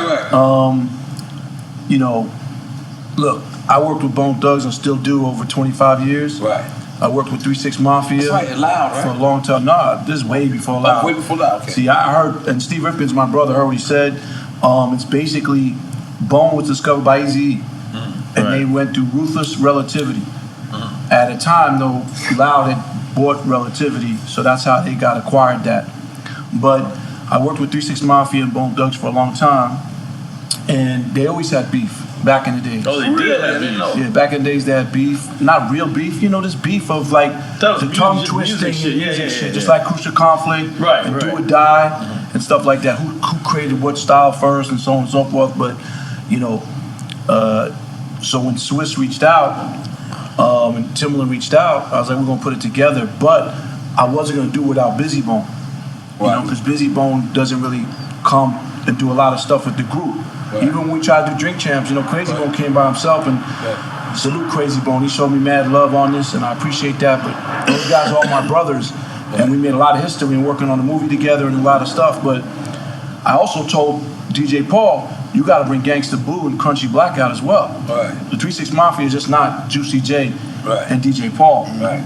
So Real talk. Versus realized that and said, you know what? Yeah, we need to go hard and do this. Right. So we kept trying to find dates, and we found a date, and everybody agreed to it. And we were like, should we bring out features? You know, a lot of people bring out features. I'm like, Bone got so many hits, 3 6 got so many hits. You don't really got to bring out features, but organically we brought out some features, and they brought out some features. But you know, they were mocking Busy Bone. And look, from where I come from, Queens, and in the music business, man, sticks and stones, whatever that saying is, like, as long as you ain't telling someone to suck you, you know what, or fuck your mother, you know, it's hip hop. You're supposed to just violate and chop, you know, disrespect. That's hip hop. So they were mocking Busy Bone. And then, you know, Juicy said, suck, you know. Where I'm from, like, that's fighting words, you know. And I called Juicy Jordan. And he said, suck my you know what. And Busy threw the mic and ran, which he shouldn't have ran. He should have stayed there. And he left. And it got ugly. It got really ugly, and the cameras went off. We had about 300 people with us with Bone. They were in the balcony. They came running down. The front was like full of Latinos, Mexicans who love Easy and love NWA and love Bone, and they were ready to rush the stage. You know, and Juicy was like, oh, we can get this on right now. And I said, Jordan, like, why are you going to keep instigating this, right? And I love all those guys. And we didn't have no security. And, you know, they had some security. And when you say we, you talking about Bone? Yeah, Bone Thugs. And, you know, 3 6 had some security, but, you know, some paid security that knew me, and some of the homies that knew me, and no one wanted to even have a problem and do that. But it could have got ugly because both sides are not pussy. And I took the initiative as a diffuser to stop it because it could have got ugly. And if I didn't diffuse it, fans could have jumped on the stage. Fans could have started throwing stuff because Busy Bone left, and I begged them to come back. Those guys could have beat each other up, and someone could have got hurt, stabbed, shot, physically beat up. Then what happens? Lawsuits galore. What happens if I got beat up or stabbed or shot? It's a whole nother problem. So I diffused it. And a lot of people from the industry called me and said, you know, that's what a real person does, diffuses it. Most people instigate. And they want to see violence, especially amongst Afro-Americans. So at the end of the day, I diffused it. And I told Swiss and Timbaland, I didn't get to puff with Ciroc because he sponsored it, and Trilla, and Versus, and the Palladium. Where was your security? Y'all didn't even do nothing. I diffused it myself because both sides respected me. And I could have turned it up real quick, but why would I do that? You fuck up people's lives, family, business. And again, you know, and that's what happened. So I let my manager, Big U, make a call the next day and told him that, you know, everybody owes something, you know? Yeah, definitely. You and Scott, you and Suge had like a weird relationship, you and Suge Knight. It's like, y'all mess with each other, but you mess with each other. Do you still keep in contact with him to this day? I do. Is that true? Yeah. Really? I talked to him from jail. That's ill. I mean, listen, I'm not part of what went down, you know, in a lot of the shit that was, you know, in his life. But I know that I moved into a community in Beverly Hills. He was my neighbor, and you know, he came at me the right way as a person, and he never, you know, tried any funny shit with me. He's always kept it real, and I know he got caught up in whatever he got caught up in, and I know I met his children, and you know, as you know, from one father or another, you know, he's inside, I'm outside. Any way I can help that man and do whatever the fuck I can for him, I help. You know what I mean? I do what I can. I talk to him. And, you know. That's real. That's real. He's the same guy that went in and got Tupac out of jail. Wow. You know what I'm saying? And real talk. Yeah, free Simon, man. I call him Simon. I know Simon a long time. And they call him Simon because of Simon Says? Nah, it's his name. Oh, that's his real name? Yeah. Oh, okay. I always do it because Simon Says. He did a lot for hip hop, man. And you can't just throw him away into a cage and tell him, you know, he's not part of history. Absolutely. Yeah. Too many people stereotype people and judge people and label them and assume, and they should just get to know certain people, you know, not taking away anything that anybody ever did, but you know, he's a big part of this community that we're in and that we live for and we dedicate our lives for. Right. How many times you've seen that when people go away, like people just change, and disregard them. And disregard them. But in Sugar's case, it's a little different because, like, you know, going to jail. I mean, not going to jail. I'm just saying, people going to jail and people falling off, or people just, you know, not doing that. But it's so many accusations of Suge. You know what I mean? So it maybe sometimes it's a little different when it comes to him. Or, I mean, you know, this industry is funny, man. Right. You know, when you hot, you hot. Right. And when you warm, you warm. When you cold, you cold. We've been blessed to stay cruise control. Right. And I hate the fact that when the industry just turns your back on you, like if you make a mistake or you become cold, because anything goes up could go down, but it could also go back up again. Right. So reinventing yourself is a big thing in this business. But there's a lot of, you know, culture vultures in this community. A lot of Uncle Toms in this community. Right. Yeah. People who are just taking advantage of the artist. You know, one thing that we're doing at our treatment center, the Heavenly Center, is we're gonna make health insurance cool. Right. You know, a lot of artists that are Latin and Afro-American, they don't think treatment is cool. And treatment is cool. Right. And why don't labels give artists, you know, besides Music Cares, you know, health insurance? Right. Why is most artists, when they pass away, they bigger dead than alive? Like King Von and Pop Smoke and Nipsey and stuff. So give the artists the health insurance for that. They're dealing with a lot of mental health and addiction right now, but why do executives got steady checks and health insurance and, you know, 401ks and expense accounts to go to Mr. Childs and strip clubs to build back to the artists, you know? So at the end of the day, like, a lot of people just push you to the side, man. They just want to stand next to you when you're hot. And that, to me, and I'm speaking for myself, is corny. Right. Now, Scott, what kind of weed is that? You just got weed on the table? You on?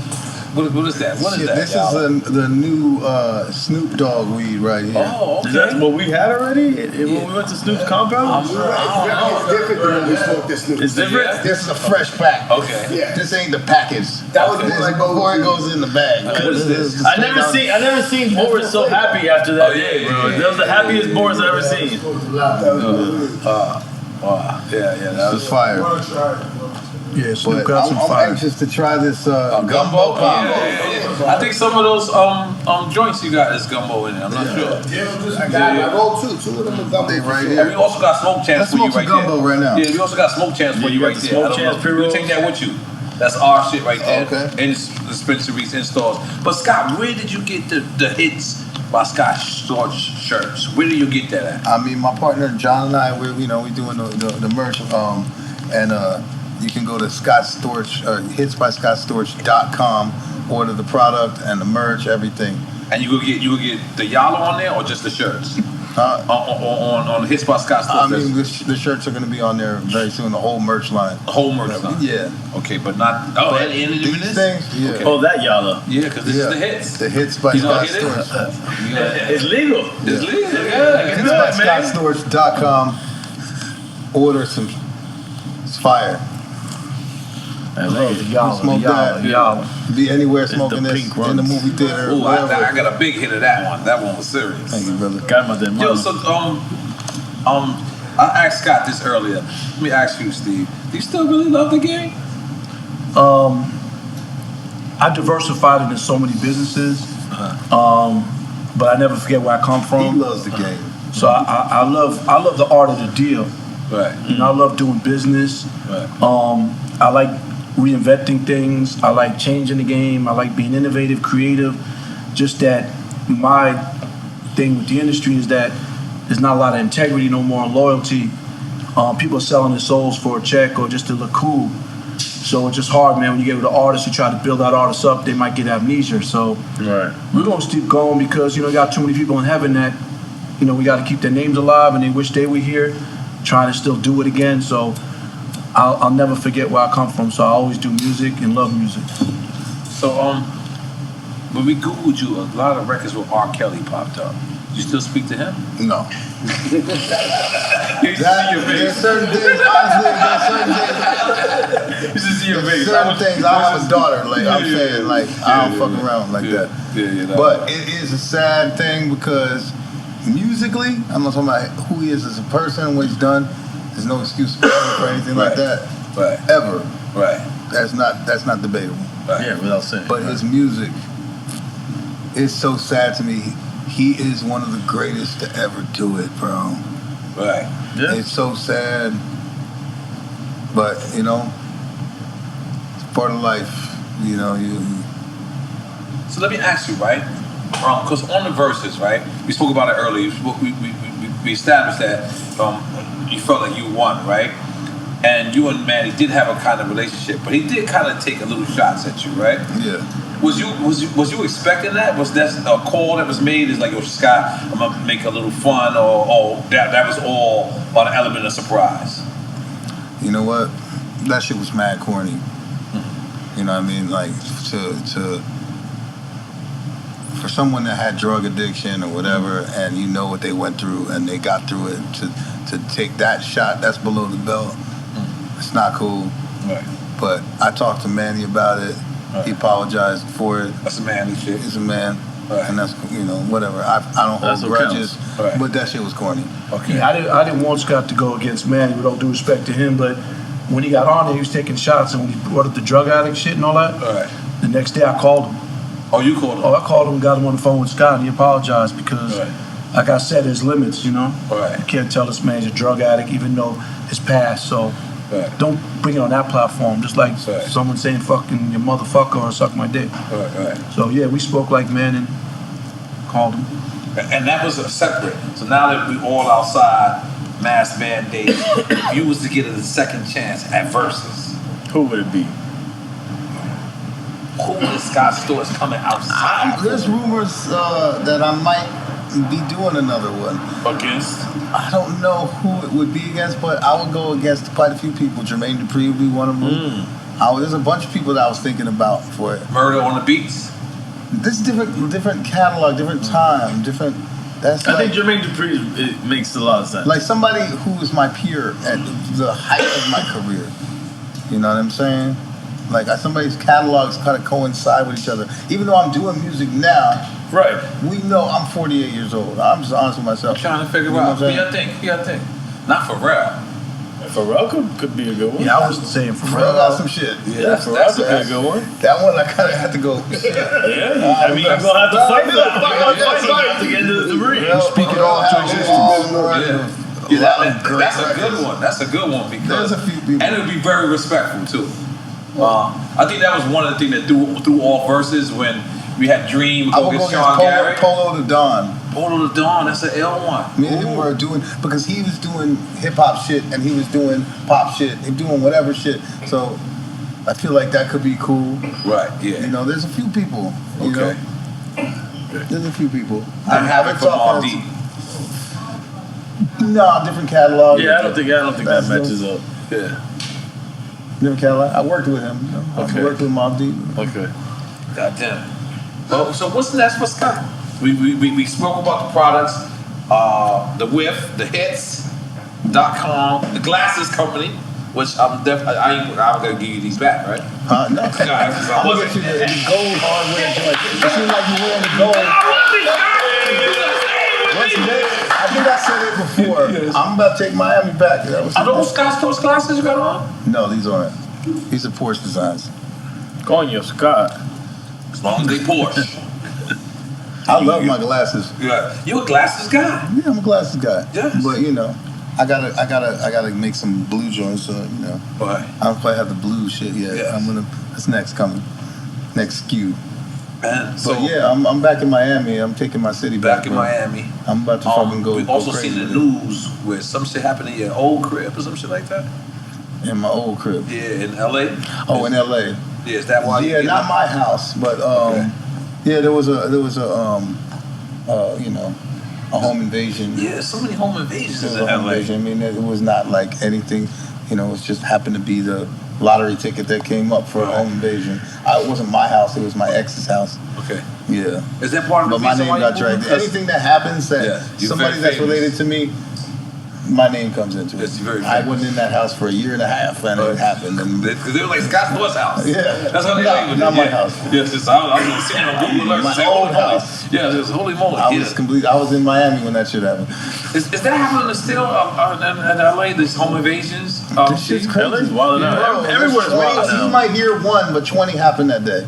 Yeah, shit's fucked up. I seen a judge that I know was like, man, I'm getting the fuck out of LA. I was like, you a judge?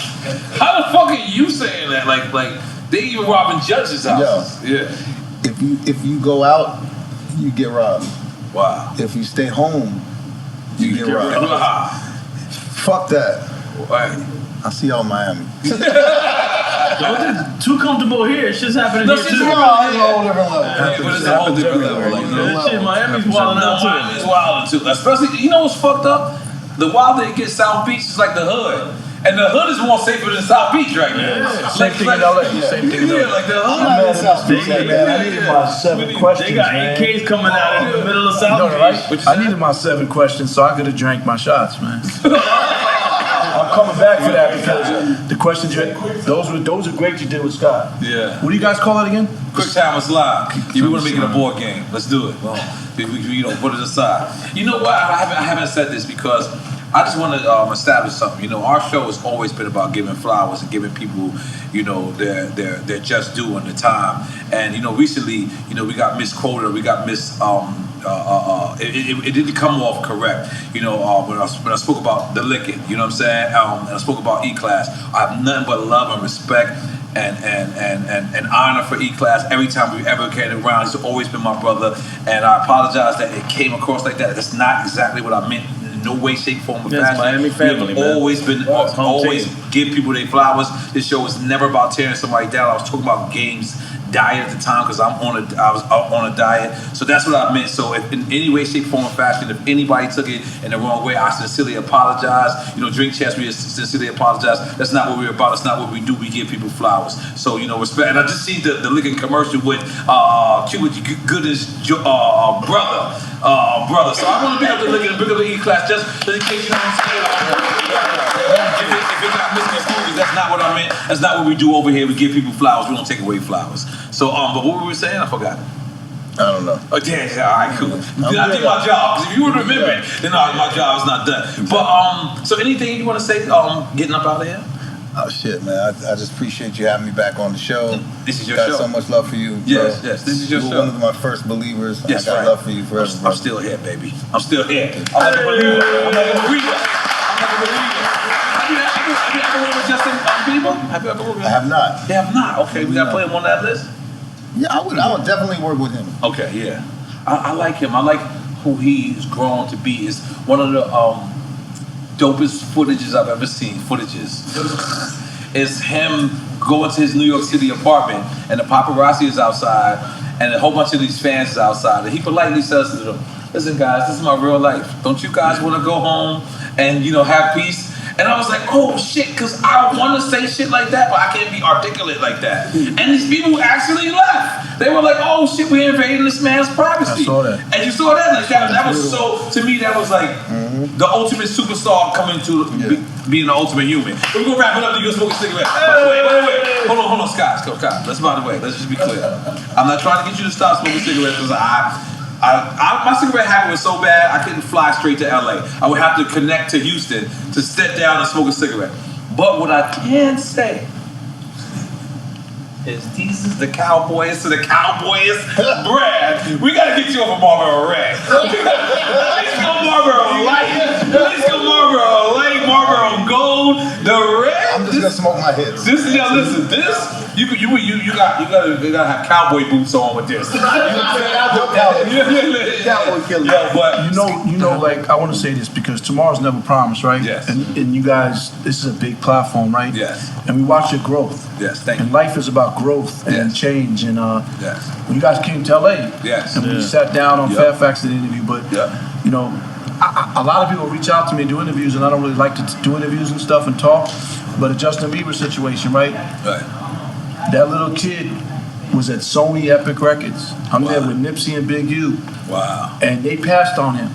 And Scooter was sitting there and they said, they went to Scooter all these labels and everybody passed on him. Wow. And then, you know, a year later, I was blessed. The kid blew up and went on tour with him with Sean Kingston. Wow. And I was on tour with him a year and this footage is floating around YouTube. I'm telling him, like, you just sold out Madison Square Garden in 5 minutes. Justin Bieber. Yeah, that's Run's house from Right. Run DMC. Right. So to watch Justin Bieber's growth and to even see his maturity, to say that to the paparazzi was amazing. And Yeah. I want to say this, and I'm gonna take control of the show. Like, Yeah, no problem. what you guys gave me this gift, man, Right. means so much to me. Right. And I opened up the first ever hip hop museum, recording studio, dispensary, grow. Right. And I have so much nostalgic shit in there. Come on. Nostalgic shit. And I'm gonna put this. I'm gonna put this in the museum. I thought it was a joke. Hit the hits. You hear me? I'm gonna put this in the museum because I do have a Drink Champs cup that I took from you guys 5 years ago. That's in the museum. That's big. And whoever comes out to California in Van Nuys, in the private airport, you'll see something that's never been done before. A hip hop museum, recording studio, dispensary, and a grow in one. Right. And I've been there. I've been there. It's just it was weed working in yeah. Van I Nuys. remember the airport. So again, I appreciate y'all just jumping in with thank Scott. you. I want the Scott to shine, man, because he's an icon, he's a legend, and he's my brother. His life changed around, he grew. He's got so much going on, but more importantly, he's an incredible father. Nah, but Scott, let me just say this like this. Make some noise for Scott. You're one of the greatest producers of all time. I didn't say greatest white producer or greatest rap producer or greatest pop producer. I said greatest producer of all time. When history go down,